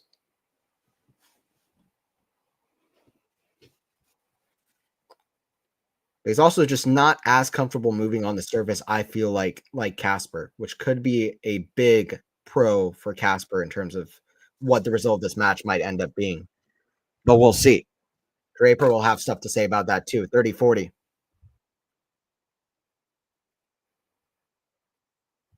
30-40. So improves with Ruud's hustle. His defense is largely neutralized Draper's superior power. Very well done. Yes. It's a constant depth of Ruud too on defense or offense, which is very strong. And just the variety of shots that he's able to pull out. Some of the best footwork that we've seen in the sport over the last decade from Casper Ruud. Casper Ruud has some of the best footwork that we've seen in the sport over the last decade. His footwork is immaculate. His anticipation skills equal to it as well. Forehand of Draper hits over it. Ruud hustles. That's going to be back on his side. Just too short of a return from Ruud, and it allows Draper to attack with his forehand, and that's over all day. It's over all day, regardless of the pressure of the moment. That's over all day. But also, Draper's serve a little bit allowing for that too. But if Ruud is able to, he needs to find a way to not get the ball so high off the first serve return. That's another high return. It goes wide anyway. Advantage to Draper. Another thing about Draper is that he's a guy that I feel like doesn't mind the ball bouncing up to hit a little bit at chest height or shoulder height with his forehand and his backhand. Another point to what you're saying, Ghost, about him using his body weight a little bit with his backhand. That's not part of why I think he's had success here. In Madrid, the high bouncing courts here, he doesn't mind that for either wing, really. Arg. And then I'm going to the don't know how to say that. What? Oh, I don't know how to even attempt to say that. Oiris Challenger next Sunday. Can't wait for it. Let's hope the weather stays nice. Yeah, absolutely. That's great. Yeah, I'm excited. It'll be my first time going to a Challenger actually. So when I go to Little Rock, and yeah, send me a text on X and let me know how that goes. Jake, that's exciting. And who's playing it? Big reaction from Draper there as he gets the deuce point. Advantage to Jack. It's in Portugal, not too far from Estoril. Gotcha. Who wins? I don't know how many ways I can say Ruud. Yeah, for sure. I don't know how many ways I can say Casper. I've still got Casper. I've said it about 3 or 4 times now. I think Casper will win this match. We'll see if it happens. I could easily see Draper winning this. This is very close. Well, I'm taking Casper. It's a double fall from Draper. Deuce.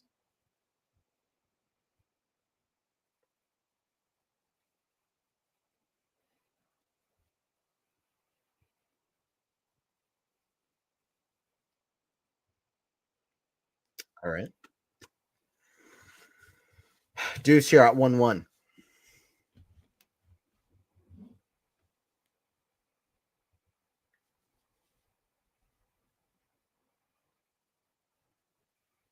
Backing up high, forehand to Draper, hits over it. Very good. Draper has fantastic forehand, inside out. Just being able to hit over it the way that he does is just amazing. Um, just flattens it out so beautifully. And it's over all day. He does it so quickly. Like he really doesn't mind that ball bouncing up pretty high and then just flattening it out. It's like you have no chance. It's a great shot down the line. Big down the line. Ruud hustling, defending. Draper big. Goes to the forehand of Ruud. Again to the forehand of Ruud down the line. That gives Ruud an opportunity. Down the line. Goes to the forehand of Ruud. One of the rallies of the match. Forehand Ruud. Forehand to forehand rally. Draper just misses what would have been the shot of the match by, I don't know, a country mile, but maybe half of a country mile. That was a ridiculous rally. About three-quarters of that rally were forehands, but some ridiculous shots from both players. Deuce. Ruud hustling and bustling. I felt like Draper kind of let Ruud off the hook in the middle of that rally by hitting it again to his forehand. Like, I don't know, maybe he's trying to just above anything make Ruud run as much as possible, which is fair. But I think you want to get the backhand is a more reliable way to win the point, even if it's not like a winner straight up. Forehand of Ruud, big down the line. By the way, it's not like Draper's attrition is like fantastic either. Like Ruud's running a lot, but Ruud has better stamina than Draper. I think that Ruud is not going to mind that. I think you want to get it to that backhand as much as possible if you're able to, because like there you go. Ruud finishes with the forehand. Second break point for Casper. It's a big one. It's a big moment. It's got to get a better return. It's another lob smash. Draper. It's put away. This reminds me a little bit of Steph in Monte Carlo, Casper last year. I mean, Casper's put together a match that looks so foreign to that one here, but he was not doing enough on the return to serve in that match at whatsoever. I mean, whenever he got a break point, I mean, it was a nothing return. Like he needs to go for it. He needs to at least go for it. Like he might completely miss it, but that's better than handing the point over. That being said, Draper is putting together some really good serves on the break points. It's a pretty attackable second serve there. Neutral rally. Forehand of Ruud goes to the back and Draper cross court. That's a great shot. Forehand squash shot. Even better defense, honestly, from Casper to neutralize. Backhand. Rally still going. 10, 15 plus shots. Forehand down the line. Draper misses it. Goes for a big one again down the line and misses it. Draper looking tired. Wasn't particularly close, by the way. I mean, missed that by about 4 or 5 inches. Maybe even 6 or 7, 8 inches. I was close, but not. He was pretty far from making it. Advantage to Ruud. Got to get a better return here. Got to get a better look. Comes in. Ace on the tee. Ruud tries something new on the return on that ad side, and he just like sprints in right before Draper hits it, but he's protecting that backhand return, and Draper goes for a perfect tee serve. Deuce, 10-minute plus game. Yeah, Ruud might need Draper to miss a first serve on the ad side.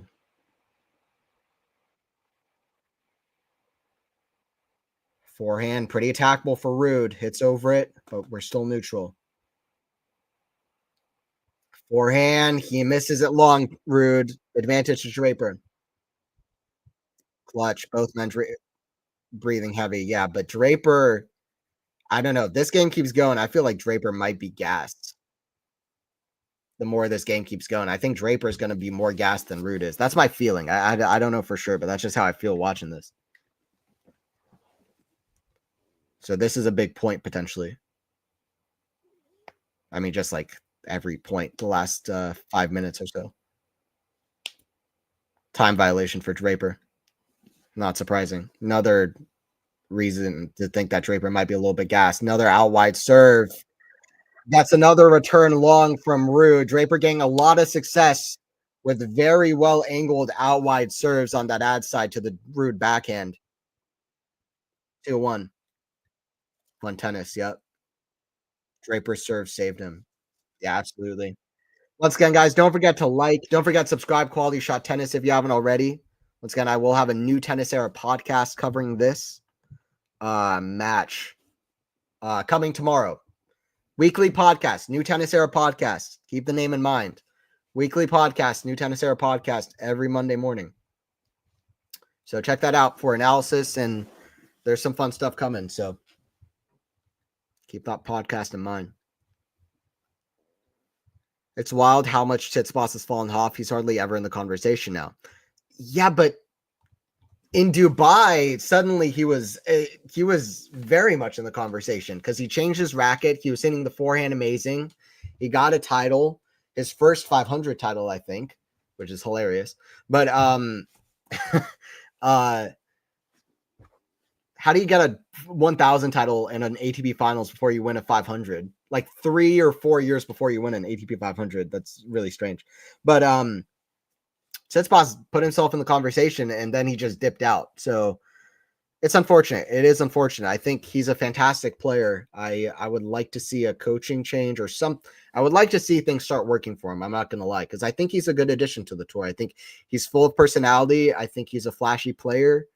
And he adds something to the game. So he's not always been my number one favorite. I'm not going to lie, but he adds a lot to the game. So it'd be nice to see him at his best. Oh, Dios mío. Yep. Tight third set. Tight third set.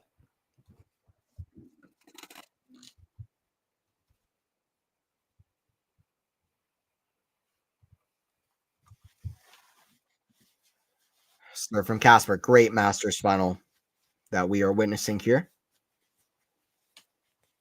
I was going to check the last time that we had a third set tiebreaker. I don't know if we're going to get there, but interested in the last few really close Masters finals. Drop shot is very good from Ruud. Smart. Casper Ruud, one of the smartest players in terms of tennis IQ on the tour, in my opinion.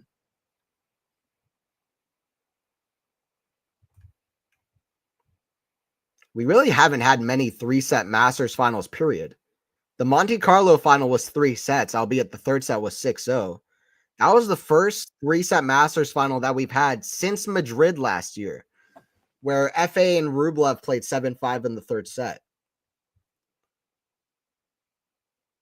We haven't had many at all. In fact, that is the only 3-set. Those are the only 2 3-set Masters finals we've had since Hurkacz versus Rublev in Shanghai in 2023, which was the second consecutive Masters final at the time to be a third set tiebreaker, because that was right after Cincinnati, Alcaraz versus Djokovic. But we really haven't had many epics. I mean, let's all be honest. The Rublev versus FAA final, it was actually pretty good. Like, we got a better final than I think a lot of us expected with how that tournament played out, but it wasn't like a sheer total epic or anything, right? Like, it wasn't the match of the year or something. It wasn't that good. So, and Monte Carlo was really good, but the third set definitely didn't show up. So the last time we've had like a proper epic 3-set Masters final was Shanghai 2023. So we're looking for another one here. It's been a while on the men's side.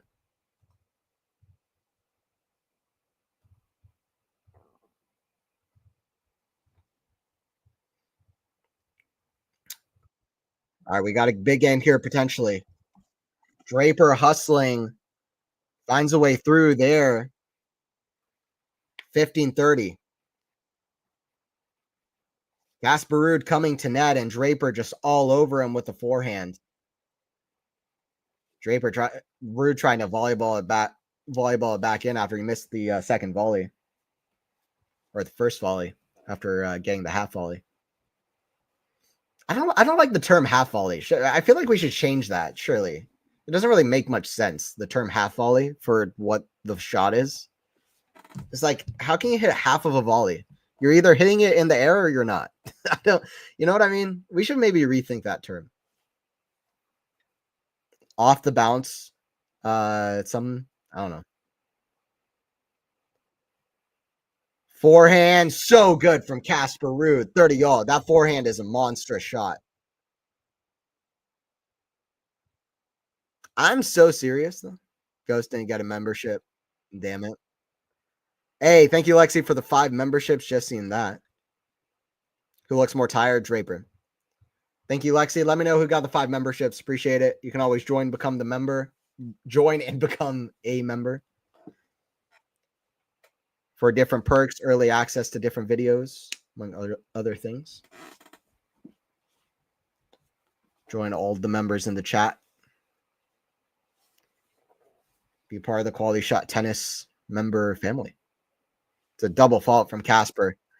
Like I said before, there's a lot of double faults at crucial moments from both players. It's really a sign of the moment, right? Sign of how big of a moment it is. This final.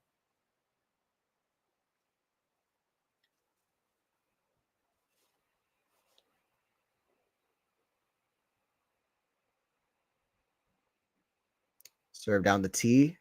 Forehand of Ruud. Cross court. Comes to net. That's in the net. Ruud applying a bit of pressure by coming to net. That was a ballsy move by Ruud because he is not comfortable at the net, and that was going to be tough if Draper made it.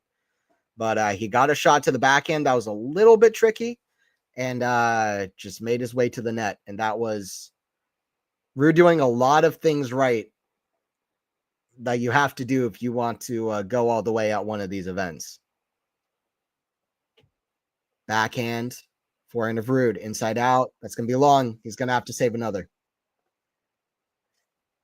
Advantage to Draper. Margin of errors between these guys is razor thin. I hope we get a tiebreaker. 100%. Yeah, I hope so too. Actually, interesting question is when's the last time we saw a third set tiebreaker in a Clay Masters final? On clay, obviously, we get the most rallies of anything. It's less about the serve. I wonder when's the last time that's happened. I'll look into that. I could imagine it happening for this one. Rublev versus Runa 7-5 in the third, Monte Carlo. But that was not 7-6. Might have been a while ago. Nadal usually did not play. I don't think he ever played 7-6 in the third in a Masters final because he was always dominating. Even Madrid 09, that was a semifinal against Novak where he played third set breaker. I can't remember one. Oh, Rome 2006 against Federer. One of the greatest matches of all time. Advantage to Ruud, finding his way out of this game. Who do you guys think is winning? Emma, I've got Casper. Your stream is the same as the live stream. Cam's a bit late. Okay. Glad to hear about that. A great shot from Ruud, who hits it down the line. 2-2. But yeah, I've got Casper. I think he's more comfortable on clay. I think he's more comfortable moving.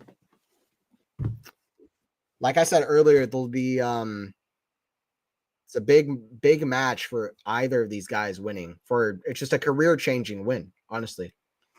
There's nothing to say that Draper is for sure going to win a Clay Masters in his career, I think, personally. Especially with Alcaraz in the conversation. He didn't play Madrid this year. It's going to be tough. So, I mean, he might win one. Or some will say he definitely will, but I just think like it's a big win right after winning your first Masters to win one on another surface that most people didn't think you were very good at, to be frank. So that's how I feel.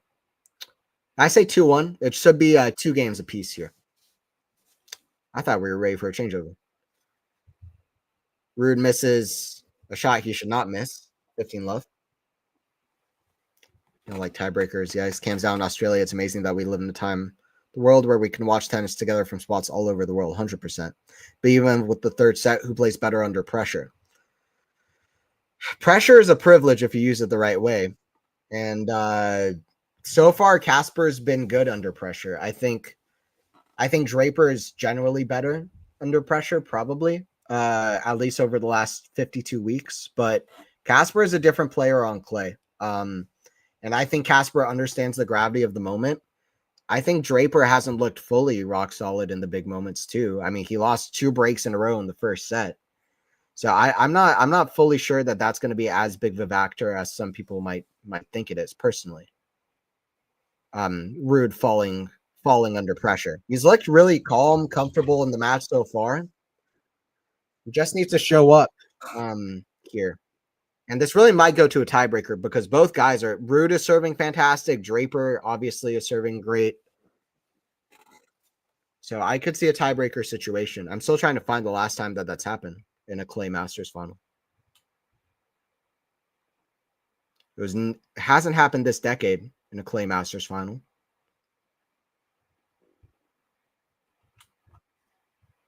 I'll look more into it on next changeover. Let me know in the chat if you guys know. 30 all, 30 love transforms into 30 all.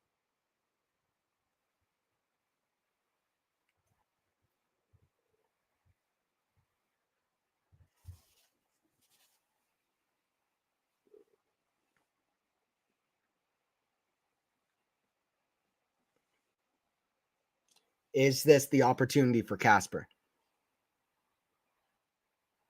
Backhand return up high to the forehand of Draper. Unforced error from Jack.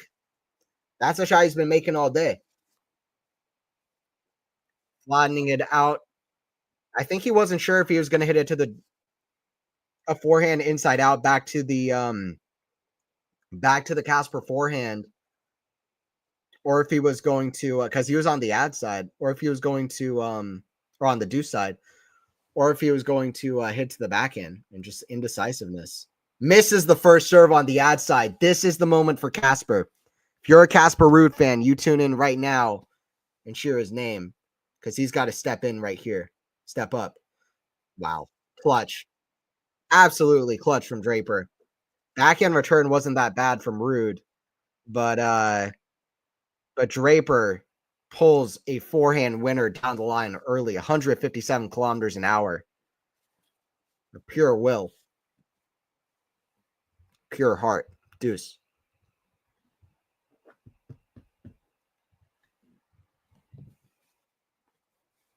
Draper missing first serves. I feel like this might be the opportunity for Casper to step up if he's going to. Backhand. Very good deep return. Backhand slice. Casper comes to net. Backhand volley. So good. Draper's there. Forehand volley. Draper falling on the ground. Casper covering the court well.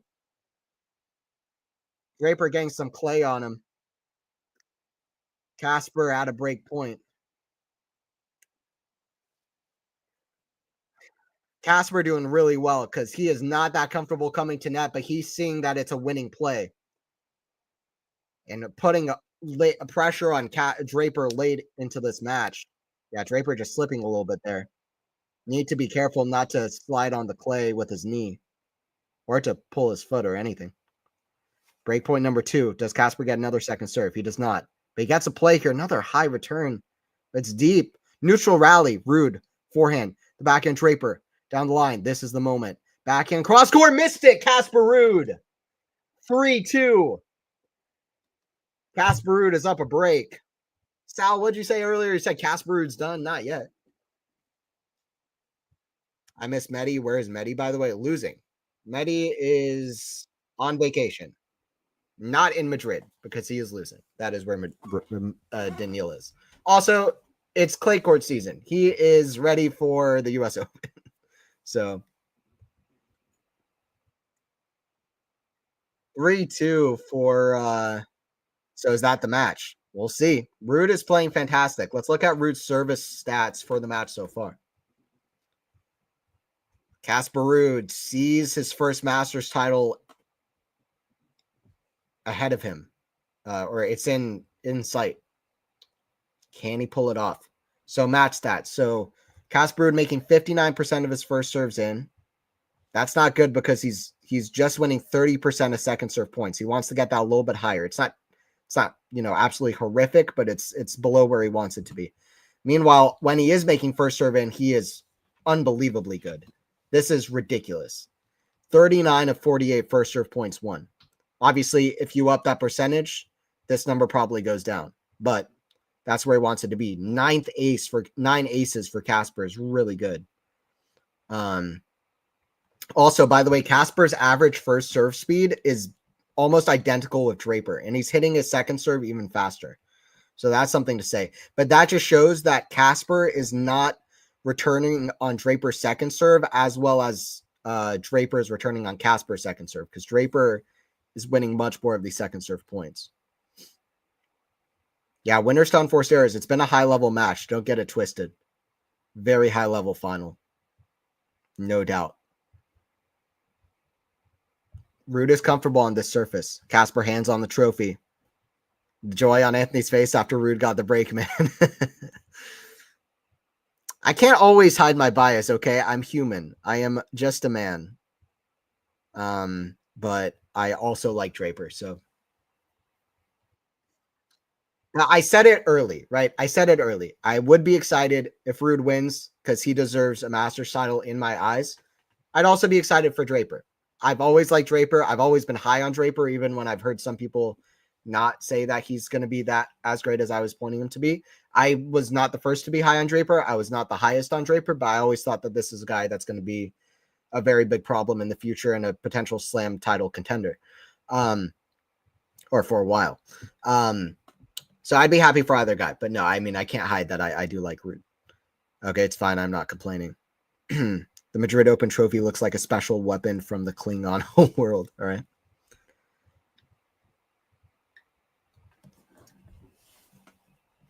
Serve, Ruud, forehand. That's in the net, 30-15.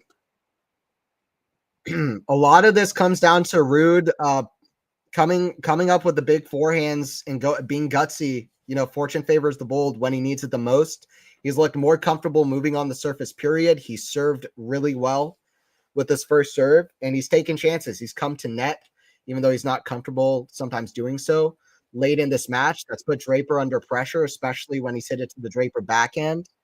Like, a lot of these things have really helped Ruud's case to getting his first Masters title, potentially.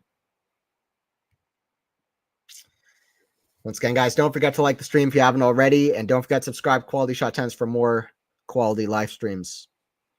Serve Ruud. Goes to the back end of Draper, back end of Ruud. Down the line, back end of Draper. Forehand Ruud. Goes to the back end of Draper, down the middle. Forehand of Ruud. Backhand. Pulls it big into the net. Vamos from Casper, 4-2. By the way, let's just make it absolutely clear. It's not just because we're playing in Spain. Spain has won the game of the best winning reaction of any, best verbal winning reaction. Like, it's not Forza, it's not come on, it's Vamos. Because even players that aren't Spanish are now saying Vamos. They've won. Vamos sounds cooler. It just is what it is. Vamos has won. It's won.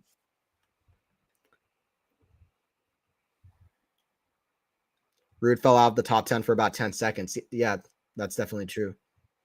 How's it going, Sean? It's like Rublev back in like August, I'd like to say 2022. Love 15 for Ruud.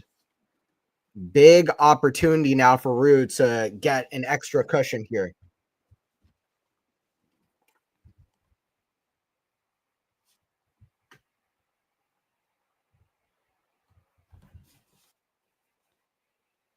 Forehand of Draper down the line. Ruud still running and hustling. Draper's smash just goes in. Ruud running all over the court like a rabbit chasing a trophy. 15-all. Legend Stefan Edberg in the crowd watching on. Sure, it helps these guys to know that they have other legends of the past watching them.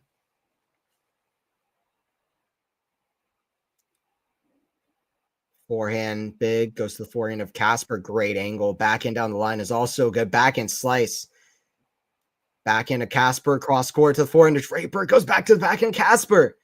A lot of mileage to run, and Draper wins that. An amazing point from Draper. 30-15. Draper asking for the crowd for his efforts. I don't want to sound like pro Casper or something, but I just want to point out those shots in the rally are why I enjoy watching Casper. Like the backhand slices that he hit a couple of times are just the shots that nobody else would have hit in those situations. He has the talent to pull them off and be effective with them. Um, Another time violation. It's going to be a loss of first serve with Draper. That's a bad call from Leani at a bad moment. There was crowd noise. There was crowd noise. Draper just asked for the crowd, and Draper was not that late. That's a bad call from Leani in my eyes. Bad call on Draper. Draper, a great get there and a great effort. He also must have been tired. He was sliding on the clay. That's a bad call. We'll put some fire in Draper. We'll see. 30 off. Bad call. That's a big thing too to lose your first serve, especially on the ad side where you've had so much success on the first serve. Also, we just saw the match stats. He was at over 70% first serve points won. He's under 50 on the second serve. So it's a big difference there. Bad call from Leani. After a great effort from Draper. It's a bad call. Second serve from Draper here. Forehand of Ruud. Goes cross court to the back into Draper. Forehand of Ruud. Deep. The break point for a double break. I don't like that call from Leani, but anyway, it is what it is.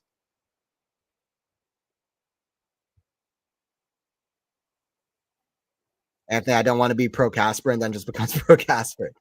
Hey, I'm just saying that I just want to point out that those shots were a good example of Casper being crafty. But yeah, you have a point. Let's go now, Sheik. Draper not making first serves at this point. This is what I'm saying. That's what I'm saying. I was saying it earlier. Draper looks tired. More than ever, he's looking tired. And that 30-15 point was a big example of it. Casper runs around, hits a forehand. Neutral rally. Chance. Backhand missed it. But you just never, those points always make me nervous because if you lose them, suddenly it becomes really nervy.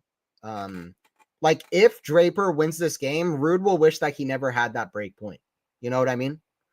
Because the match is not over. It looks over. It's not even close. It's just one break at that point. Ruud with a forehand down the line. That's a Rafa Nadal shot with a forehand. Oh, I missed the forehand inside out. Advantage to Draper. Nerves coming to play. This is classic tennis being tennis. Advantage to Draper. It's much easier to play the ball, to play the moment than to play the ball in these big points. Serve for the Brit here. To the back into Draper. Who hits a winner down the line. What a fantastic effort from Jack Draper. 4-3. That backhand has improved so much. So has that movement. We've been seeing that all day. Casper, my guy, you're killing me. That was a chance. Don't get twisted. That was a chance.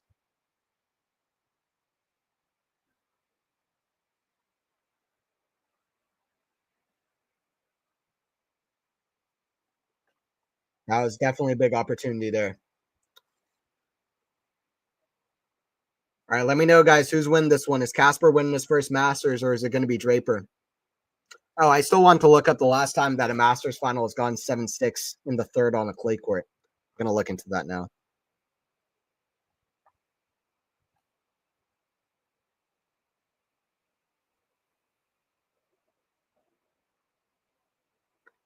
When's the last time a clay Masters went 7-6 in the third set? So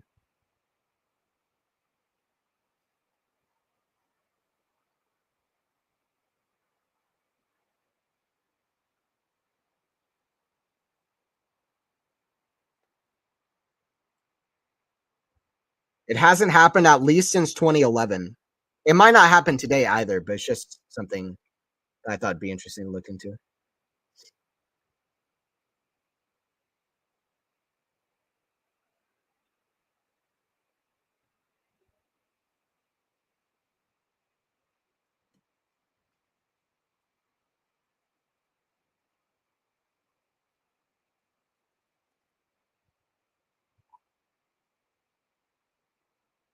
Yeah, I'm starting to think that the last time was that Rome 2006 match because I'm not seeing anything else. And that was 5 sets, to be clear. Yeah, the last time that there's a third set tiebreaker in a Masters final, 5 sets in on a clay court. 5 sets. Final Nadal versus Federer in Rome. Wow. That's interesting, really. Okay, there we go. I think Casper takes this. Let's not jinx it, Lexi, please. He's 7 points away though. Draper is 19 points away. No, I don't know if he actually is 19 points away, but he's much more than Ruud is. If no, it'd be less than that for Draper. If he wins 12 points in a row, then Draper wins it, right? Because it's just 3 games. Yeah. For Ruud in the lead. All right, here we go. 15 love. Casper Ruud's been serving really well all day. That's a huge thing for his French Open chances, too. I mean, sometimes the serve is the liability, and with guys returning as well as Sinner and Alcaraz these days, I would love to see this level Casper Ruud take on like Yannick at the French. I don't think against Alcaraz it's going to be looking very good, but against Yannick, like it would be a fun match to watch if nothing else. Especially if Yannick not having that much match practice recently could be at least somewhat interesting. Good drop shot from Ruud. Those drop shots have been good from both players all day, I feel like. 30 love. Fortune favors the bolds. Casper has been more bold, and guess what? It's the crutch of his serve and the comfort of his movement on clay and just his comfort with clay in general that's really facilitated him to be able to get to this position and be able to feel like he's able to be bold. Serve just misses the line there. First serve. 30 love. Nothing harder in sports than closing out deciding set in the final of a pro tennis tournament. Yeah. Maybe other than winning a golden set. 30-15. 30-15. 4-3. 30-15. Both holds here potentially absolutely massive.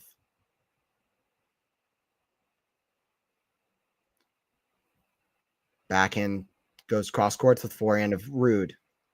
Forehand can cross the backhand Draper. Forehand Ruud. It's going to be long.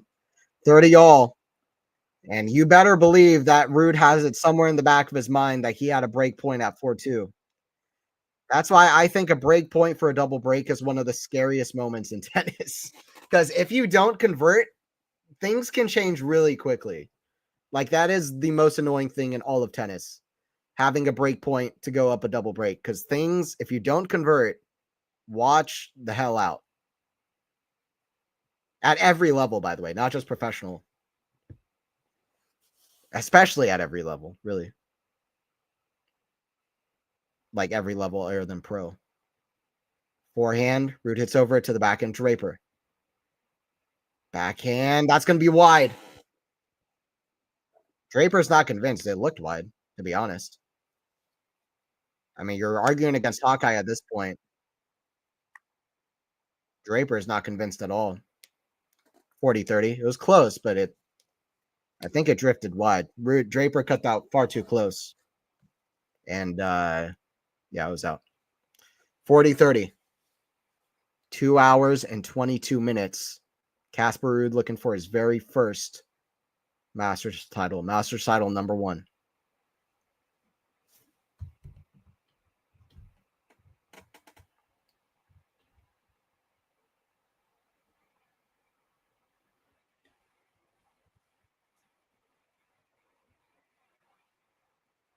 Backhand down the line. Forehand of Casper. Goes to the forehand of Draper. Big down the line, but goes out. I think Draper just got a little bit more tired too, honestly. Good hold. He caught line. I'm not convinced. Okay. I don't think so, but when it bounced weird like it hit the plastic tape. I need to look at a replay of it. I don't like being second, thinking like a player don't like standing there while they hold the trophies. Oh, yeah, exactly. That's true. I appreciate. I don't know what you mean exactly, but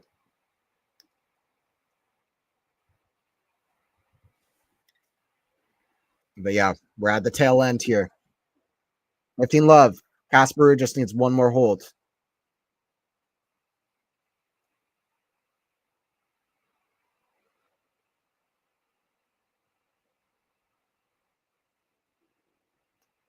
Forehand, big from Draper. Casper looking like he's putting all his chips onto the last game.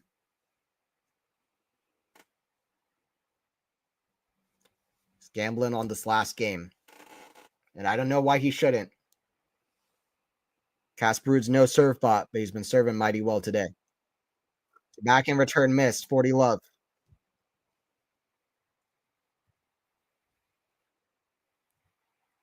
Come on, Casper, you don't do this. I don't trust Hawkeye, me neither. Well, it's just that one call that was just absolutely horrible earlier in the was it earlier this week or like last week where it was so far out? I think from Davidovich Fokina, if I'm not mistaken.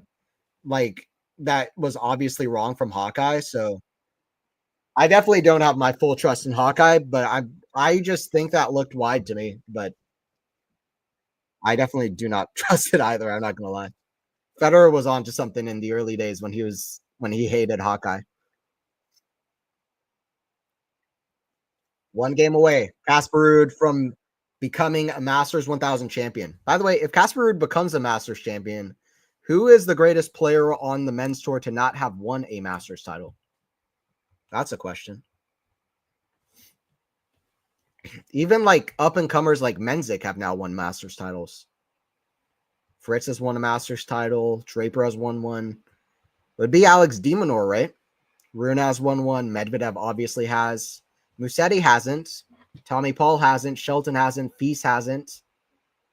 Dimitrov hasn't. So if you count him, Nishikori hasn't. He's still active. Tiafoe hasn't. FA hasn't. I don't know. After that, it becomes a little bit less notable for many of these players. I don't think Berrettini has, right? Yeah, Berrettini hasn't, so he's another one. Monfils hasn't. Yeah, those are some of the big ones, but highest ranked player that hasn't, Alex de Minaur. But I think Musetti has to be right up there in the conversation as well for best players. And if you're talking all time, I mean Dimitrov for sure. Dimitrov, Nishikori, Monfils. Ruud giving no Fs in this game. Who knew that Hawkeye would bring together such different personalities, Federer and Ostapenko? They're different personalities, but they're two of my favorite players. All right, Casper Ruud to serve here at 5-4. If there was a player with the elegance of Federer and the fiery personality of Ostapenko, I mean, there would be no chance. There would be my favorite player forever. Forehand, that's going to be great down the line from Ruud. Ruud is going for it. That forehand, the serve coming to net, crafty. It's a good play from him. Draper maybe ran out of gas a little bit towards the end of this third set, just a little bit, but it's been a very high level third set. And we have not really had a close three set match in a Masters final since Shanghai in 2023. So we've been needing this. Monte Carlo, Musetti Alcaraz was good, but Musetti injured in the third set. This is a proper great Masters final, so that's something to celebrate. It could end up with a big storyline here. Casper Ruud potentially with the first Masters title. Big factor on clay over the last few years, trying to finally get a big clay title. Something David Ferrer and Dominic Thiem were not able to do, which is ridiculous. Backhand down the line, goes to the backhand of Ruud, cross court, forehand of Draper, forehand of Casper, cross court, backhand of Draper, forehand of Ruud. Fortune favors the bold. Casper Ruud bold in the big moments. Brave and the bold, 40 love, 3 championship points for Ruud to take out Draper. What they going to say now about Casper Ruud? Thank you very much. 40 love. Excellent rally with a huge bazooka winner, and what a reaction, too. Go, go, go. There you go. Don't forget to subscribe, Quality Shot Tennis, for more quality live streams. I will have a podcast analyzing this final as well, coming out Monday morning for the weekly Monday morning release. Serve into the net from Casper. Can he finish it off for first big title of his career? Serve, kicked, forehand of Draper, backhand of Ruud, goes to the backhand of Draper, forehand of Ruud, goes to the backhand of Draper, forehand Ruud, and to the backhand of Draper, forehand of Ruud. Got forehand to backhand, forehand of Ruud, down the line. It's in the crowd from Draper. Casper Ruud, finally, with a breath of relief that's lasted. He's had to hold his breath for about 4 or 5 years looking for that first big title, whether it's in Roland Garros, whether it's in Monte Carlo, whether it's in Miami. Casper Ruud is a Masters 1000 champion. He gets it done over the big hitting of Jack Draper. Great run from him anyway, but Casper Ruud did all he needed to. Masters 1000 champion for him. Hands in the air. Let's go. What they gonna say now? Nothing. Let's go, Ruud. All right, here we go. Here we go. Hey, thank you guys for a donation. Appreciate it. Yeah, this was a fun one. Let's go. Let's go. Our boy really did it. Respect to Jack Draper. He gave us some great tennis. What they gonna say now? Happy for Ruud. Took him a while, but he got 1000. Earned it too. Absolutely. He earned it in that final, 100%. Hey, thank you, Lexi. Appreciate it. Thank you, Lexi. It was fun. 6-4 in the third. Let's go. Casper Ruud. Hell yeah. One of the guys I've been hyping up, so happy to see him finally get it done. What are they going to say now? People are saying this guy's only won a 250 title. Well, everybody always should have known that this guy has the quality to get it done. He showed up. He showed up in the big moment. He knew that was his opportunity. Now, let it be known, this guy is an elite clay court player. He is an elite. I mean, people know he's an elite clay court player, but he's in the conversation of being a top 5 clay court guy. Like, I don't know if people can name 5 clay court players that are clearly better than Casper Ruud right now in the last 2 or 3, 4 years. I don't know if you would. That are clearly better. You might have an argument for 5, but he's right up there. Yeah, good play. Good play from him. And I'm going to take a look at the live rankings for where Casper Ruud's going to fall because I actually don't know. But yeah, this is fantastic. 47 for 58. Great signs for the Roland Garros ahead as well. Good signs for Roland Garros as well. Also hit more aces than Draper did.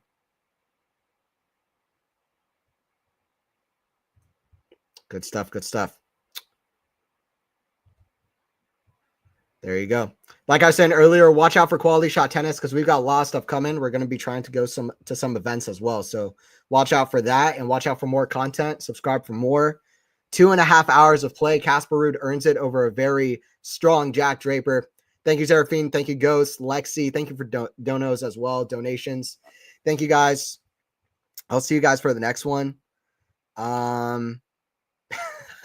Casper's dad looks absolutely chuffed. All right. Yeah, be safe. All right, see you guys later. Casper Ruud is a winner. Clay 250 merchant, no more.